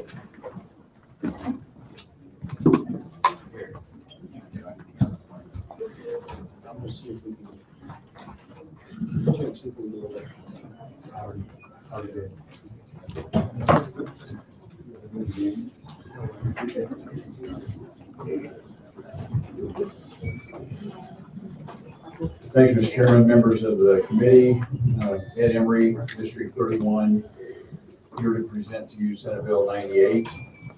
I think that if I were to summarize the intent of Senate Bill 98, it would be that it is to ensure the personal privacy and safety of students. This is not an issue that we have ever dealt with before since Missouri was inducted as a state in 1821. Gender has never been subjective until recent times. We were male and female in both humanity and animal kingdom, and we addressed those genders exactly like we've always addressed them, exactly like we address them now. We've always acknowledged that it is in the best interest of students in our public institutions to separate genders, especially when we have them in certain stages of undress. So we've always done that. We've always had the men showering with the men and the women showering with the women. It's never been an issue, but we now have federal mandates and also judicial opinions that have essentially created a new series of gender. We now have genders that no longer align with physiology and science and biology.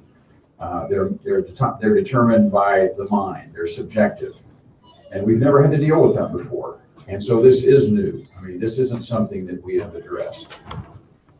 Senate Bill 98 essentially says we have the same responsibility, whether it's 1% of the student body or whether it's 99% of the student body. We have exactly the same responsibility to every student to ensure their personal privacy and safety. Senate Bill 98 is an attempt to do that, is to say we need to continue to maintain the separation of genders in those stages of undress, so that we should not be forcing someone who either is a certain biological gender or a mental gender to be forced into circumstances of undress with those that are not of that same gender, who do not identify as that same gender. Gender identity is this new term that we've come up with that creates all these, and I don't know where this ends up, frankly, Mr. Chairman. We may end up with a dozen more gender identities over time. It depends on what the courts and the federal government does. But wherever it ends up, if we're going to be consistent with what we've always done in terms of taking the safety and the privacy of our public school students seriously, then we need to make sure that we are not forcing those genders to mix. That's all Senate Bill 98 does. It says that the schools have a responsibility to accommodate whether these are biological genders or mental genders, that the schools have an obligation to accommodate those and preserve the privacy and the safety of every student. I'd be happy to answer questions. Thank you, Senator, for your presentation. Senator Holzman. Thank you. Thank you, Senator. Last year, we had a pretty contentious fight over SJR 39 and the circumstances surrounding the protections for the LGBTQ community. And we were unsuccessful in stopping it getting out of the Senate, but it died in the House committee. At the time that that was going on, we had quite a bit of negative national attention from that movement. The governor had come, or the current governor now, but candidate Governor Greitens then had come out in opposition to that legislation.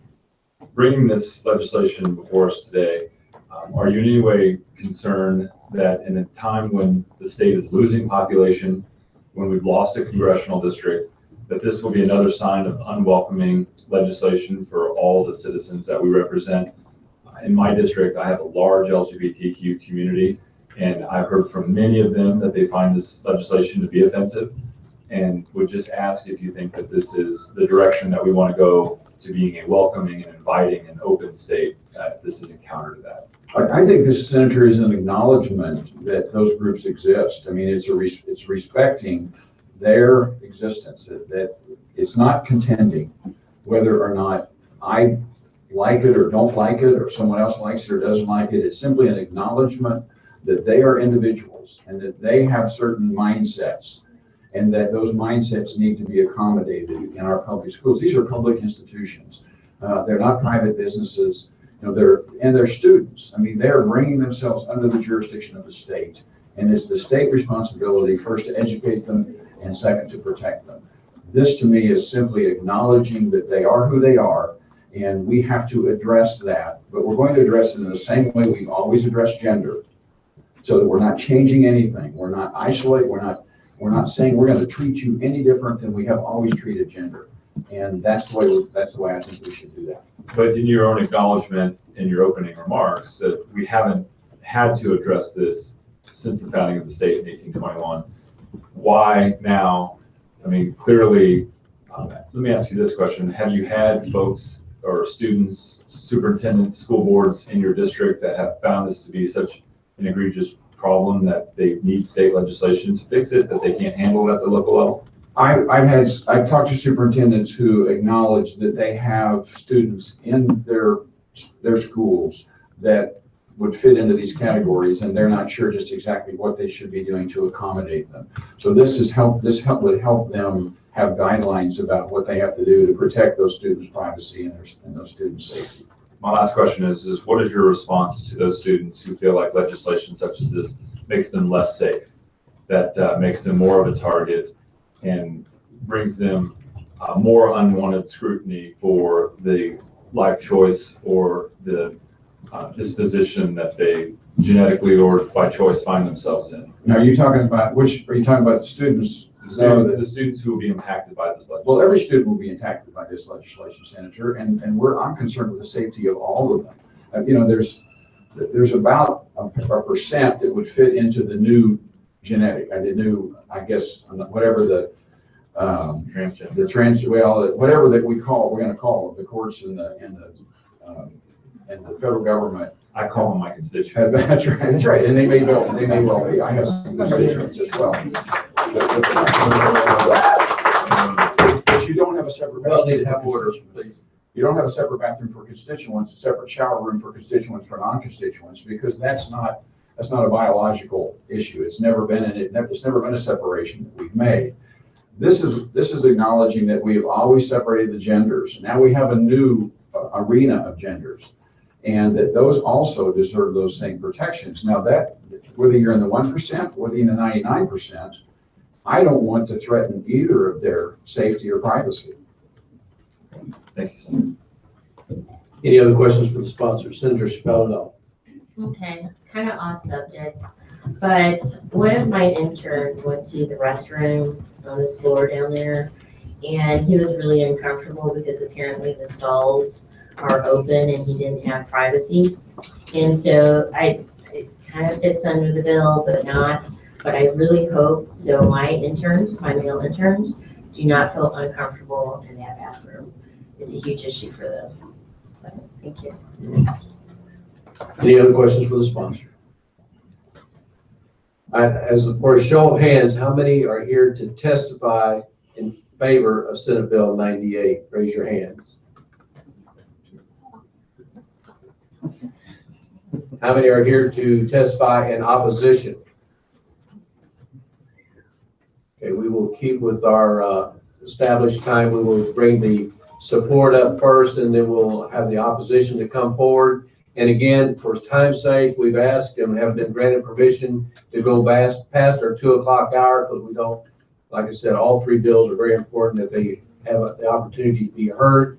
But if your testimony is repetitive of what has been said before, please just acknowledge that, and if you have anything to add, that's fine. So with that, those that wish to testify in favor of Senate Bill 98, if you'll come forward, occupy the chairs, and then we'll take in order that you come forward. And please, again, we'll remind you that we do need witness forms.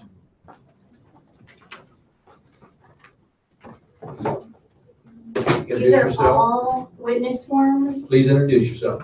Lisa Connect. These are all witness forms in support of this bill. I would say this is common sense legislation.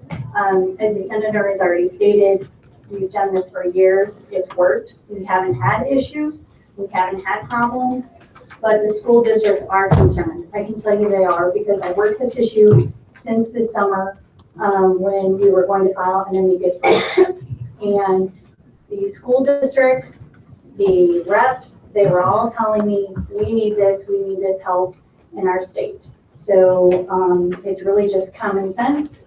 It says that student safety should be thought before adult preference. That's simple. And who are you with? I'm just a citizen. Citizen.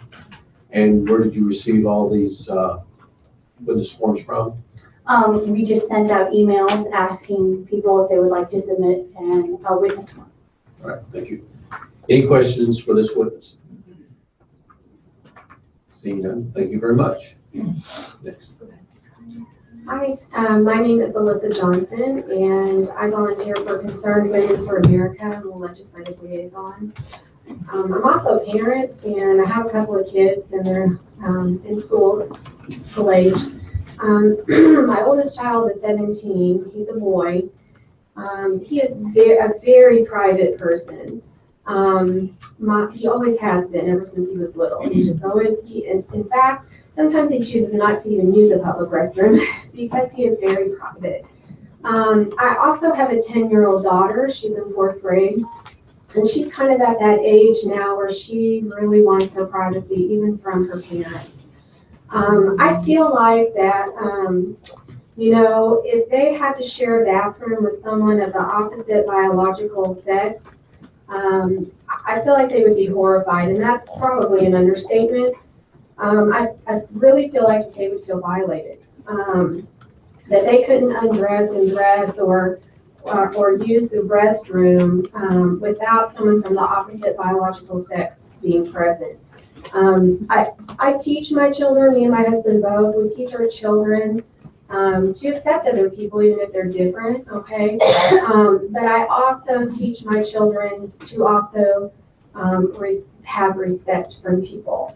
So it's a two-way street. It's not just that we have to respect everybody that's different, but they should also respect us and what our commitment is to our values and our principles in our life and what our freedoms are and our rights. I believe this is just kind of a right to privacy issue. And I'm here to stand up today for my kids who don't really have a voice.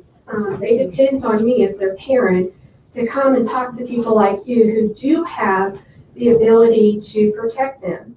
I don't believe that tolerance means that we have to give up our rights or our freedoms for another group. Okay, I believe that really, if we want to be compassionate, let's accommodate, let's make accommodations for those who are different, have a different biological sex, but let's not do that at the expense of our kids who don't identify as those people do.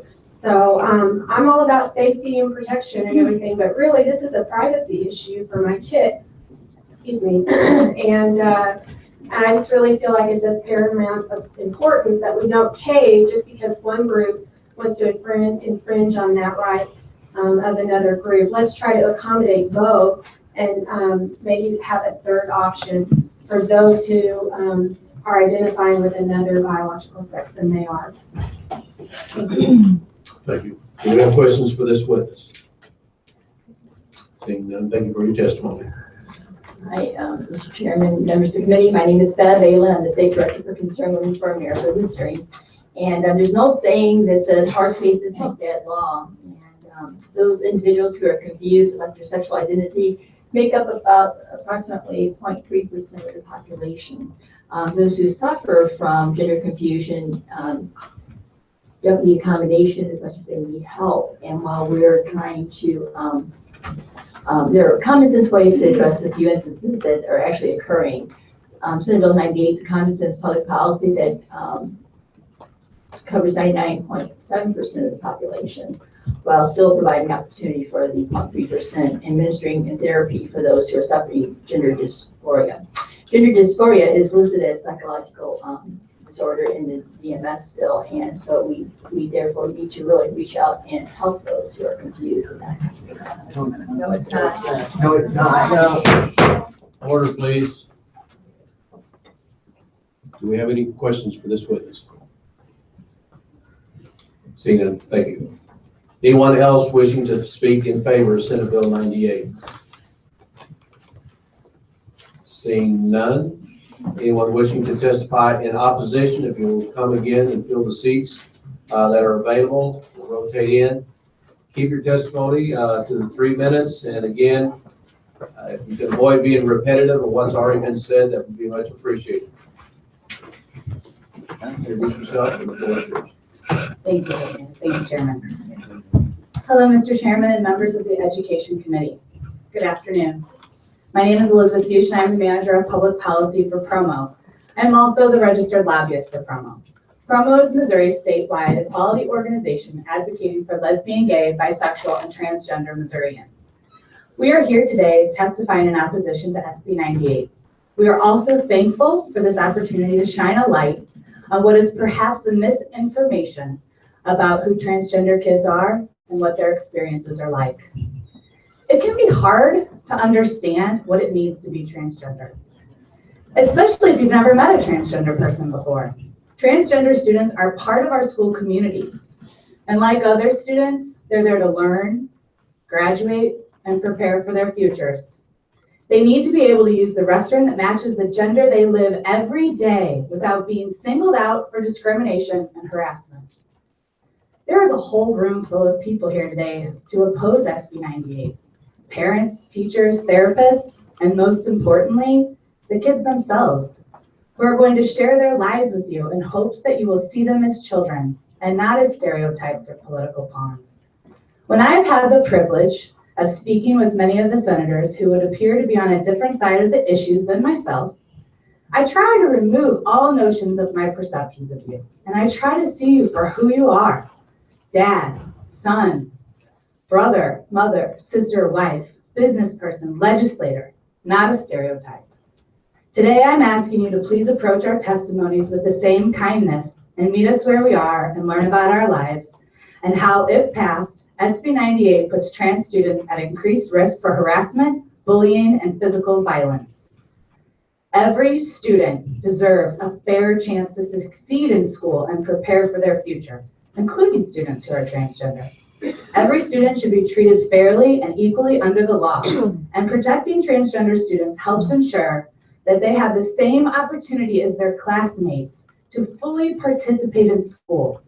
All students deserve a safe school environment, and forcing transgender students into restrooms that don't match their gender identity puts their safety at risk. For example, forcing a transgender student who lives life every day as a girl to use the boys' bathroom puts her at risk for harassment and assault. And forcing a transgender student to use a separate restroom from everyone else adds to the bullying and mistreatment they face. School policies should protect students from bullying. They shouldn't promote it. All of us, including transgender students, care about the safety and privacy in restrooms and locker rooms, which is why it's important to know that it is already illegal for anyone to enter these facilities to harm or harass someone or invade someone's privacy. Thank you. Thank you. Do we have any questions for this witness? Senator Keenan. Yeah, my question is, you know, we tell kids, you know, if you have a 5 or 6 year old kid or 7-year-old kid, I have 5 kids. I do foster care. I'm around kids a lot. And, you know, kids say funny things, you know, when I want to grow up, I want to be a dog, or who knows what they'll say.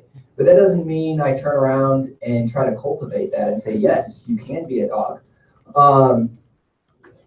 I'm confused on why, you know, we tell these kids they can't drive, they can't drink alcohol, they can't smoke, because they aren't old enough to make those decisions. So at the age of 5, 6, 7, is it appropriate to cultivate something that they genetically are not? Thank you for your question, Senator Koenig. And I appreciate very much you giving this question a lot of thought. I myself am not a parent, so I can't speak to that, but there will be parents here who will be able to answer that question for you. From my experience as an educator, what I've seen is that parents can be resistant, and it's to the point where their children, it's in a life or death situation where I've seen them really start to honor and listen. But like I said, I'm not a parent expert on this issue, and I would like it if this question could come up again later, to maybe for some of the parents that are here today. Thank you. Any other questions for the witness? Senator Arnold. Thank you. Thank you for your testimony. Yeah, I think it is a momentous decision what to do when a child comes to a parent, you know, with indicating some sort of gender dysphoria, gender confusion. Especially in light that many studies show that many of these children will, with time, come to identify with their biological gender. Up in one study, up to 85%. And then the decision of whether to do puberty blocking therapy with gonadotropal releasing hormone blockers, that's a momentous decision. That's a major biologic intervention. And now, you know, we have professional organizations talking about, you know, doing that at both 10, 11 to age 10 or 11 in girls and 11, 12 in boys. And then it's another momentous decision whether to do surgery in these children. So I wonder, in a way, whether sometimes these children just need to be left alone, be kept out of the political spotlight, and supported, loved, cared for. Yes, you know, counseled, but I think sometimes these issues become too politicized. But your comments. Oh, okay, thanks. I appreciate, it sounds like I'm hearing a lot of empathy for what these parents are going through in regards to caring for their child and what is going to help develop well-rounded, loving, successful, contributing members of society. And honoring your child's true, authentic self is where a lot of these parents are here today to be able to do. And as far as the medical community is concerned, there are medical representatives here today who can speak more to the procedures and processes for when to start or when to not start medical intervention. So I think those people would be better suited to kind of comment to that. I know that there have been a couple of gender clinics that have sprung up in Missouri, one in Kansas City and one in St. Louis at both of the children's hospitals. So our physicians and our medical communities are addressing the gender independence that our children are experiencing. Thank you. Thank you. Any other questions? Seeing none, and if you'll let the next person go up for that seat. Yes, sir. Thank you. Hello, members of the committee. Thank you for allowing me to testify today. My name is Sarah Baker. I'm testifying on behalf of the ACLU of Missouri and our 10,000 members statewide. I come to you today to testify in strong opposition to Senate Bill 98, which we view as a dangerous proposal that ignores equal treatment for all. The segregation of transgender students into separate bathrooms is an affront to the 14th Amendment and to federal law. Under the 14th Amendment, equal protection for all is affirmed. The 14th Amendment reads in part, no state shall make or enforce any law which shall abridge the privileges or immunities of the citizens of the United States, nor deny to any person within its jurisdiction the equal protection of the law. I would remind you that the First, the Sixth, the Ninth, and 11th Circuit have all recognized that discrimination against a transgender individual based on that person's transgender status is discrimination because of sex under federal civil rights statute, as well as the Equal Protection Clause of the Constitution. I would also remind you that before the Supreme Court right now is the case of Gavin Grimm, which will be decided which we heard in March, and a decision forthcoming after that. It is reckless for the state of Missouri to take on an issue that's before the Supreme Court as we speak. Beyond the 14th Amendment, I point you to Title IX. Title IX has been around since 1972 and has long prohibited discrimination on the basis of sex. Title IX reads in part, no person in the United States shall, on the basis of sex, be excluded from participation in, be denied benefits of, or be subjected to discrimination under any education program or activity receiving federal financial assistance. This has been reaffirmed over and over by the Department of Education's guidelines. Schools have an obligation to be an inclusive environment, and this bill does anything but. I also want to talk to you all on a more personal level about ACLU members and how they feel about this bill. We released an opportunity for our members to testify on Monday about this bill. In less than 24 hours, we received 313 pieces of testimony in opposition to this bill that I'll be printing out and bringing later. In conclusion, I'd like to point out that this is a violation of civil liberties, as has been affirmed in countless court cases that I'd be happy to provide to the committee, and creates a treatment that is frankly separate but not equal. Thank you. Any questions for this witness? Seeing none, thank you for your testimony. Hello and thank you. I am Kelly Stork. I am a licensed clinical social worker who specializes in working around gender. I have amassed thousands of hours in over 10 years working in, presenting about, and studying transgender health. Transgender people are not new. I am also a fierce and proud parent of a transgender child. I've been married to my husband for nearly 17 years. We welcomed 2 very tiny humans into the world 12 years ago, and we now have 2 6th graders who are the pride and joy of our lives. Both of our kids are responsible and bright and funny. Both love school and are on paths to become amazing citizens. Both of our children also have birth certificates marked female, yet we are proud parents of a daughter and a son. Our son is, among many things, transgender. After 2 years of watching, talking, questioning, and significant expenditures of time, energy, and money, no one does this for fun, we came to know that our kid knew what our kid knew for some time. He is a boy. Although this may seem mind-boggling to some, this can all be rather simple. Gender is not defined by our genitalia. Humans are much more diverse than this simple theory allows. My son has lived happily and healthy as himself for 4 years now. People say he's lucky to have us as parents, but we will always tell you we are the lucky ones. He's an amazing kid. He loves math, football, band, playing games. His family and being with friends.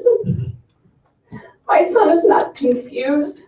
He is not delusional. He is not mentally ill. And he is certainly not a sexual predator. My son is a child. My son is a student. My son is a gift. He goes to school, plays sports, and squabbles with his sister like any other kid, like your kids and your grandkids, in fact. And like any loving parent, I just want my kid to be safe and healthy and proud. I prefer to believe that most people, especially those in public service, do not intend harm to children. You speak today about students' privacy and safety. I hope you mean this for my kid too. With this belief in mind, I implore you to vote no on Senate Bill 98. And in addition to the meaning I hope you find in my family story, I want you to consider the following key concerns. With no disrespect intended, few people on this committee know enough about transgender students to responsibly act upon them. Voting to pass this bill without this education is irresponsible and reckless. 2, transgender student experiences are already difficult enough and will get worse with this bill. Schools have a legal and moral duty to support all students, and this includes transgender students. Education leaders, associations of teachers, principals, pediatricians, and mental health workers all support treating students equally and consistently with their gender identity. The guise of many of these bills is that there's a problem with trans people wanting to harm women and children. This is based in fear and no real facts. You're proposing a fix to a problem that does not actually exist. Thank you. I appreciate your testimony. Do we have any questions for this witness? Senator Shu. Well, first of all, I want to thank you all for coming forward and for your testimony. I think one thing that you said that I think is really important for us to hear and bears repeating is that no one does this for fun. And I think that's sort of at the crux of this issue. Who we are is who we are, and no one's going to go out of their way to trick somebody or fool somebody into believing something different. So thank you for being brave and coming forward and being who you are. Any other questions for this witness? Dan, thank you very much for your testimony. And be sure to leave us a witness form.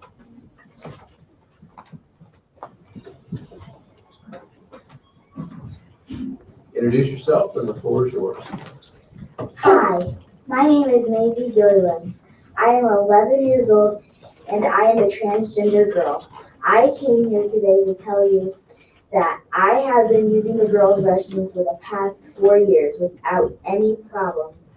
It's just really no big deal. I just want to be able to go in, use the restroom with the door closed, and wash my hands.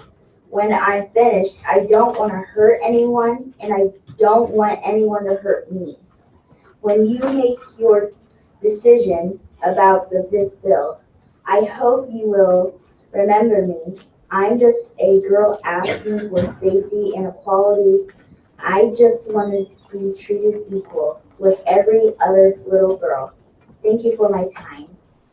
Thank you. Do we have any questions for this witness? Senator Spalding.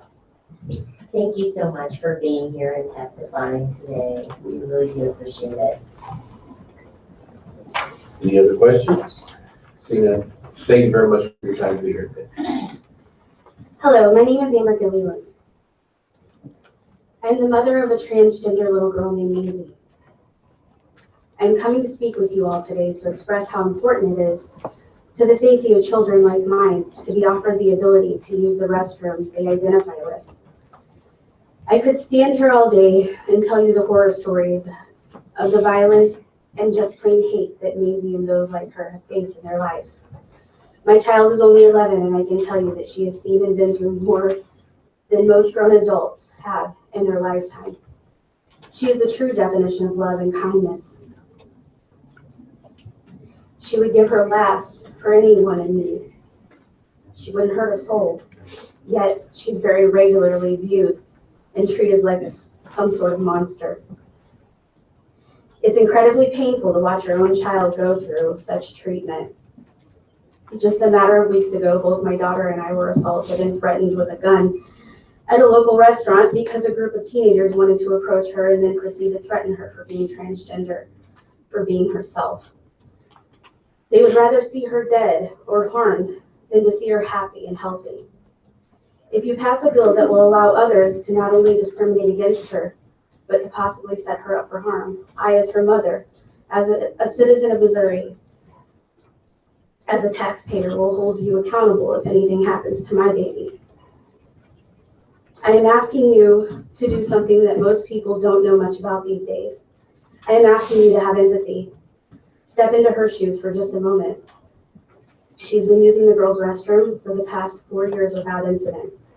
And all that I ask is that you afford her the ability, the dignity, the right to use the restroom in a safe environment. Please help me. Please help me protect my baby. Thank you for your time. Thank you for your testimony. Do we have any questions for this witness? Seeing none, thank you very much. Hi, my name is Dr. Sharon Dunsky Vermont. I'm a general pediatrician with expertise in transgender healthcare, as well as the mother of a transgender son. And I'm hoping that after my testimony, I can answer those earlier questions about why my child should not be allowed to transition to a dog. He asked it. In a country where we value equal rights, freedom of speech, and separation of church and state, laws should never be made based on emotion, lies that are spewed by hate groups or religion. Laws must only be based on and determined by the facts. The people who were up here earlier supporting this bill were using emotion, and they had absolutely no facts to back up anything they were saying. I'm going to give you medical facts. First of all, we know medically that gender identity is determined by an individual's brain by 4 to 5 years of age, And sometimes it does not align with their genitals and their assigned sex at birth. We also know that being transgender, contrary to what somebody up here said earlier, is not a mental illness, is not a sign of perversion or a disorder. In fact, although we used to use the term gender identity disorder, medical professionals have gotten rid of that term because it is not a disorder. We call it gender dysphoria. We also know that transgender people who are not accepted by friends and family and schools have close to a 50% risk of suicide attempts due to severe anxiety, depression, feelings of isolation and worthlessness. And I do not want my child or any of his community to be one of those 50%. However, fortunately, a study out of Seattle recently showed that when transgender people are accepted by their community and their family, their risk of suicide goes down to 4.6%, which is the rate of the general population. We also know, fact, that the American Academy of Pediatrics supports schools allowing trans kids to use the restroom of their choice. Please do not confuse this with the hate group, the American College of Pediatricians. They have nothing to do with pediatricians despite their name. The American Academy of Pediatrics should, and their point of view, should seriously be considered when voting on Senate Bill 98. Another fact, there have been no incidents of transgender people going into the restroom to quote unquote spy on naked people. In order for a child to use the quote unquote opposite restroom, they need to have lived as their gender that they affirm themselves to be for probably at least 6 months before their doctor will give them a letter stating that they are that gender. Nobody who's not transgender is going to live as a girl or a boy if they're not, in order to get a letter to go into the girls' bathroom and spy on the girls. You have to understand, my son goes to a private school where he is allowed to use the appropriate restroom, and ever since he came out several years ago, he is happy and well adjusted. Prior to coming out, he was admitted 5 times for suicidal thoughts and ideations, was on multiple medications for anxiety and depression. When transgender people are allowed to live as their true selves, they flourish. Now, why should... No, I want to answer his question that he asked earlier, so would you please ask it again? Yeah, so my question was, kids, in play, they say different things, I want to be a spaceship. I want to be, they might say something like that. Does that mean that we should cultivate that and affirm that? Because, and that being said, we're talking about kids who can't make decisions to smoke, to, drink alcohol, to drive a car. Right, so several parts to that. First of all, you're right, kids do pretend to play. I pretended to be a princess when I was little, and obviously that didn't turn out. But when I pretended to be a princess, or your son pretends to be a dog, we're not distressed over the fact that we aren't a princess or a dog. We are not depressed and anxious. We're not talking about cutting off parts of our body because we're not a dog or a princess. Children who are transgender, their parents do not just allow them to transition without a lot of thought. Usually these children have been talking for months or even years about the fact that they know themselves to be this gender. And we know medically that gender identity is solidified in our brain by the ages of 4 and 5. They've done studies to prove that. So these children know who they are as the gender that they are affirming themselves to be. They're suffering until they're allowed to transition. No one suffers because they're not a dog or a princess. But these children, they try to commit suicide. They do commit suicide. You're asking about people not being old enough to make these decisions. Well, I'm in the middle of preparing for a presentation to hundreds of physicians that I'm giving in April. And one of the studies I came across was a graph that showed that by the age of 15, children are basically able to make rational decisions using the knowledge in their brain. If I had the graph, I could explain it better. But even though they're maybe still immature at age 15, by that age, they are able to make good logical decisions for themselves. There was a study that showed that. So basically, we are not being frivolous with this. There is medical science to back up that it is okay to let kids transition and that they are capable of making these decisions. Thank you. Any other questions for this witness? Seeing none, thank you for your testimony. You're next. Hello, my name is Samantha DiMichelli. I'm basically a normal 13-year-old girl. I'm on my school's cheer team. I love drawing and playing with foam and cats. But believe it or not, for the first 5 years of my life, I was a Samuel. And so that means when I was around 6 years old, I knew that I was like different and that I wanted to be a girl and not a boy anymore. And so I am transgender, and I'm strongly against the law passing of 98. Like that. But when I go to school every week, I know that I feel safe. I have great friends and teachers. It wasn't always like that though. At my old school, I was bullied for something like being who I was, and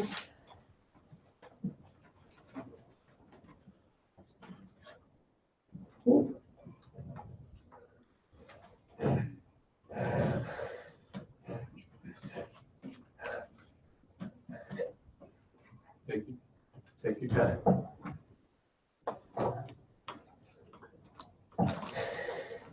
and I knew that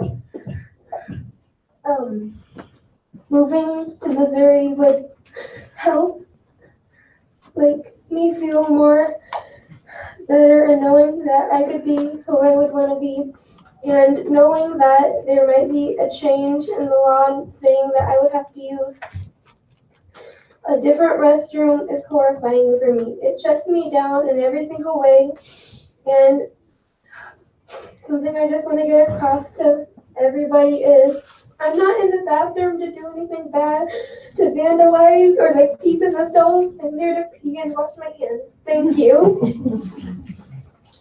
Thank you for your prayer and testimony today. We have any questions? Senator, spell it out. I just want to thank you so much for coming in here and testifying. You are standing up for so many people around this world, and I'm just very grateful to you. We do have a little bit of a dilemma. We were extended 30 minutes of extra time to get this bill in, and so if you could just briefly affirm your feelings towards this bill without a lengthy conversation on this would be much appreciated. I think the message is loud and clear. If we could just get your quick thoughts on the bill, and then we can make sure those that are here and travel distance be here. Well, I actually traveled all the way to St. Louis, and my testimony is quite different from what you've heard so far, but I think it's extremely important. And so I would like to present it. My name is Zulema Pang Martinez. I'm a professor emerita of biology from UMSL. I'm speaking for myself. I don't represent UMSL. You received copies of my testimony, and I would suggest that it might be useful to follow along. Ma'am, are you going to read this testimony? No, I'm taking parts from it because otherwise it will be too long. Okay, so I am basically opposed to this bill because it is biologically completely flawed at its very inception. The bill is fundamentally based on the concept of biological sex. Yet the definition of biological sex that is used in the bill, which emphasizes chromosomes and emphasizes anatomy at birth, represent a profound misunderstanding of human sexual development. And I don't have time, but the animal kingdom was brought up as male or female. Believe me, it's not just male and female. I could give you lots and lots of stories. What I would like to do is very briefly present 3 situations out of many that show that there is no correspondence, which this bill assumes, between chromosomal sex and anatomy at birth.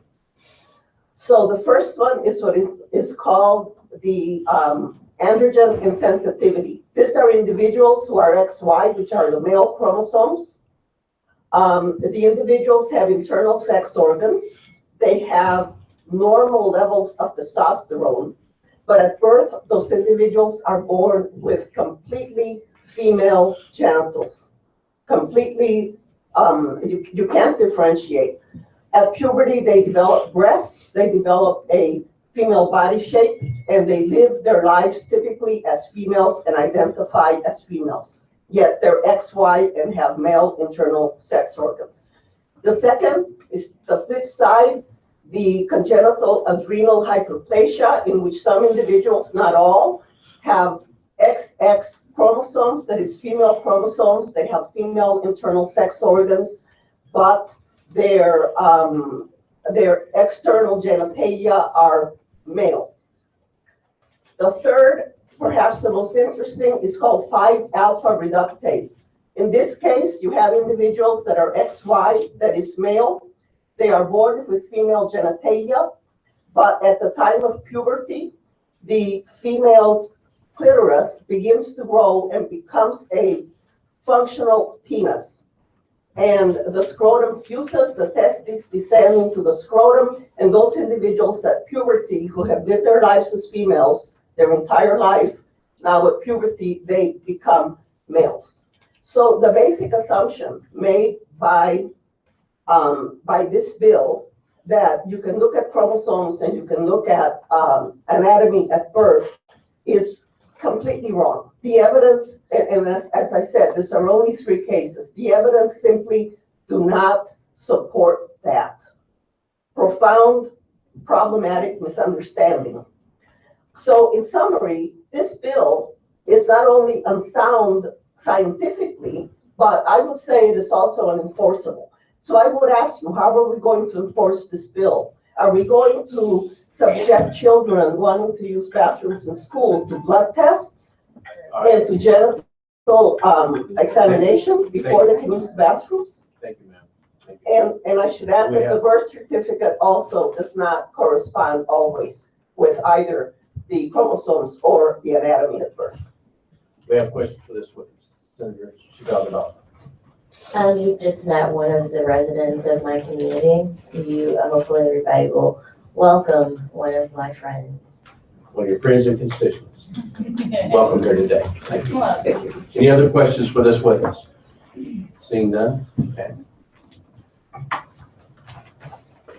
Hello, my name is Tammy Please Jennings. leave witness form. Thank you. Thank you for the chance to talk. I know it's a very important day. I'm going to try to be brief.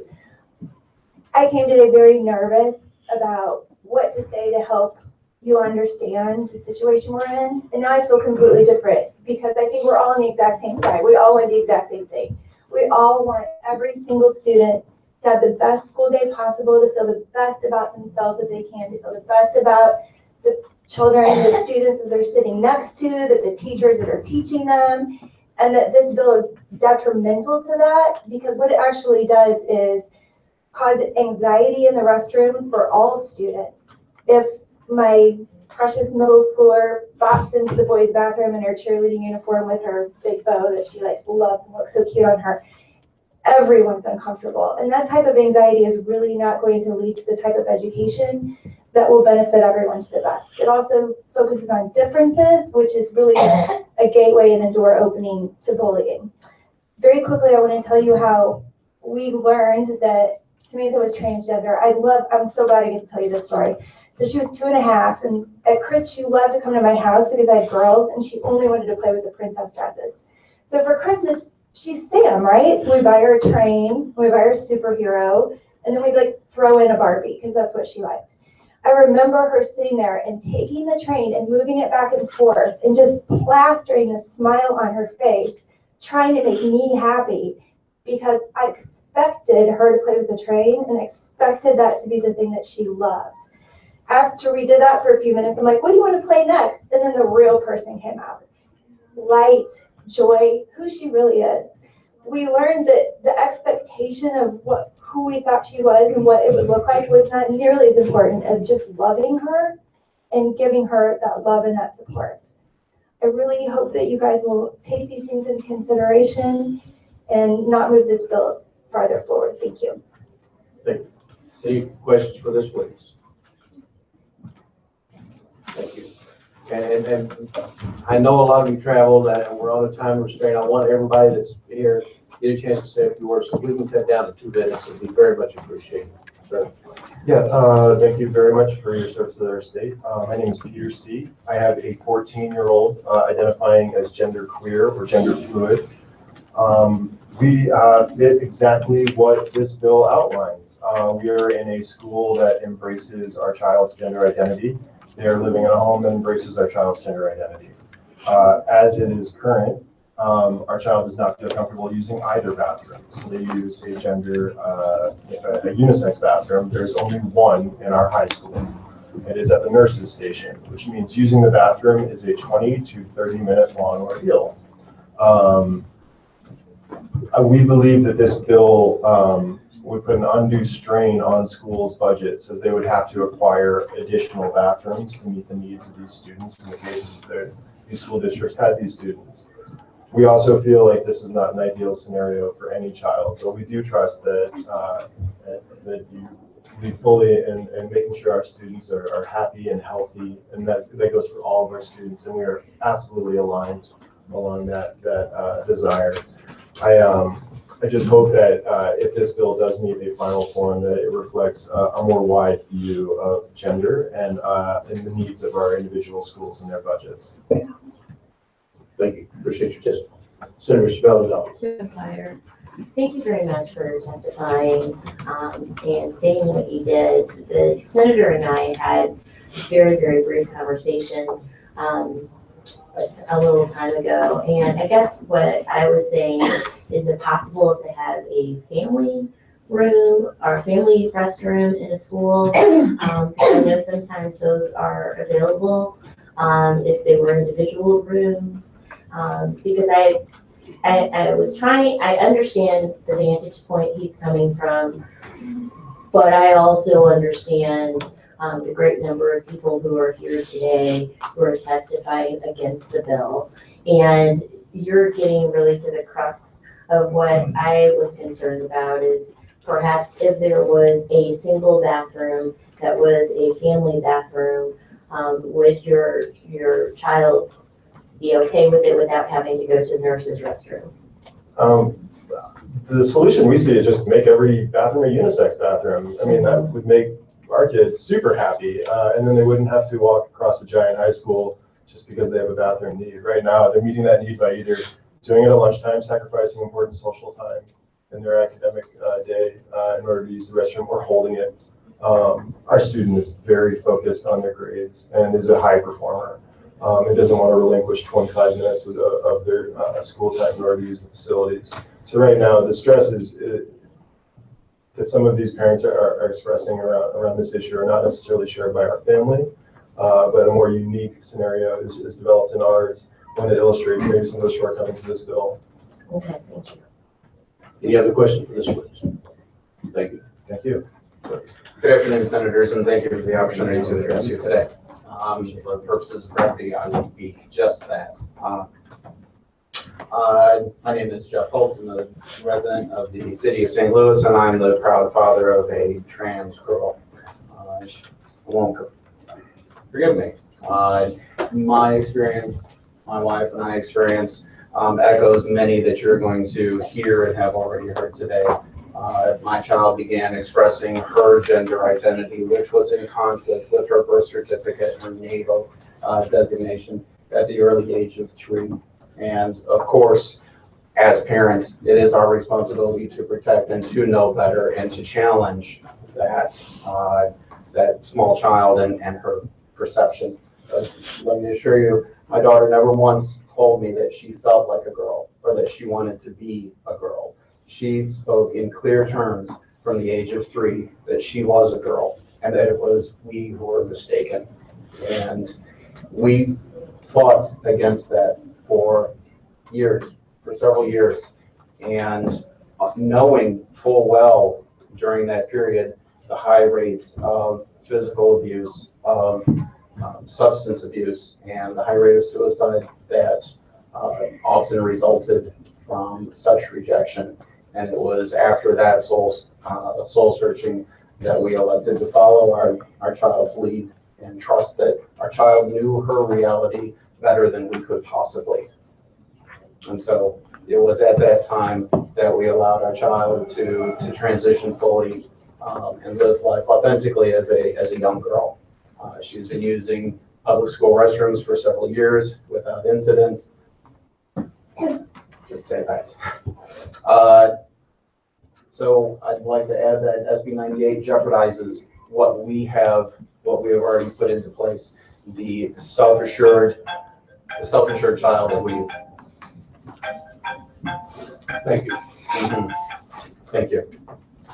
Any question for this witness? Yeah, can you finish your sentence? You didn't finish your sentence. Sure.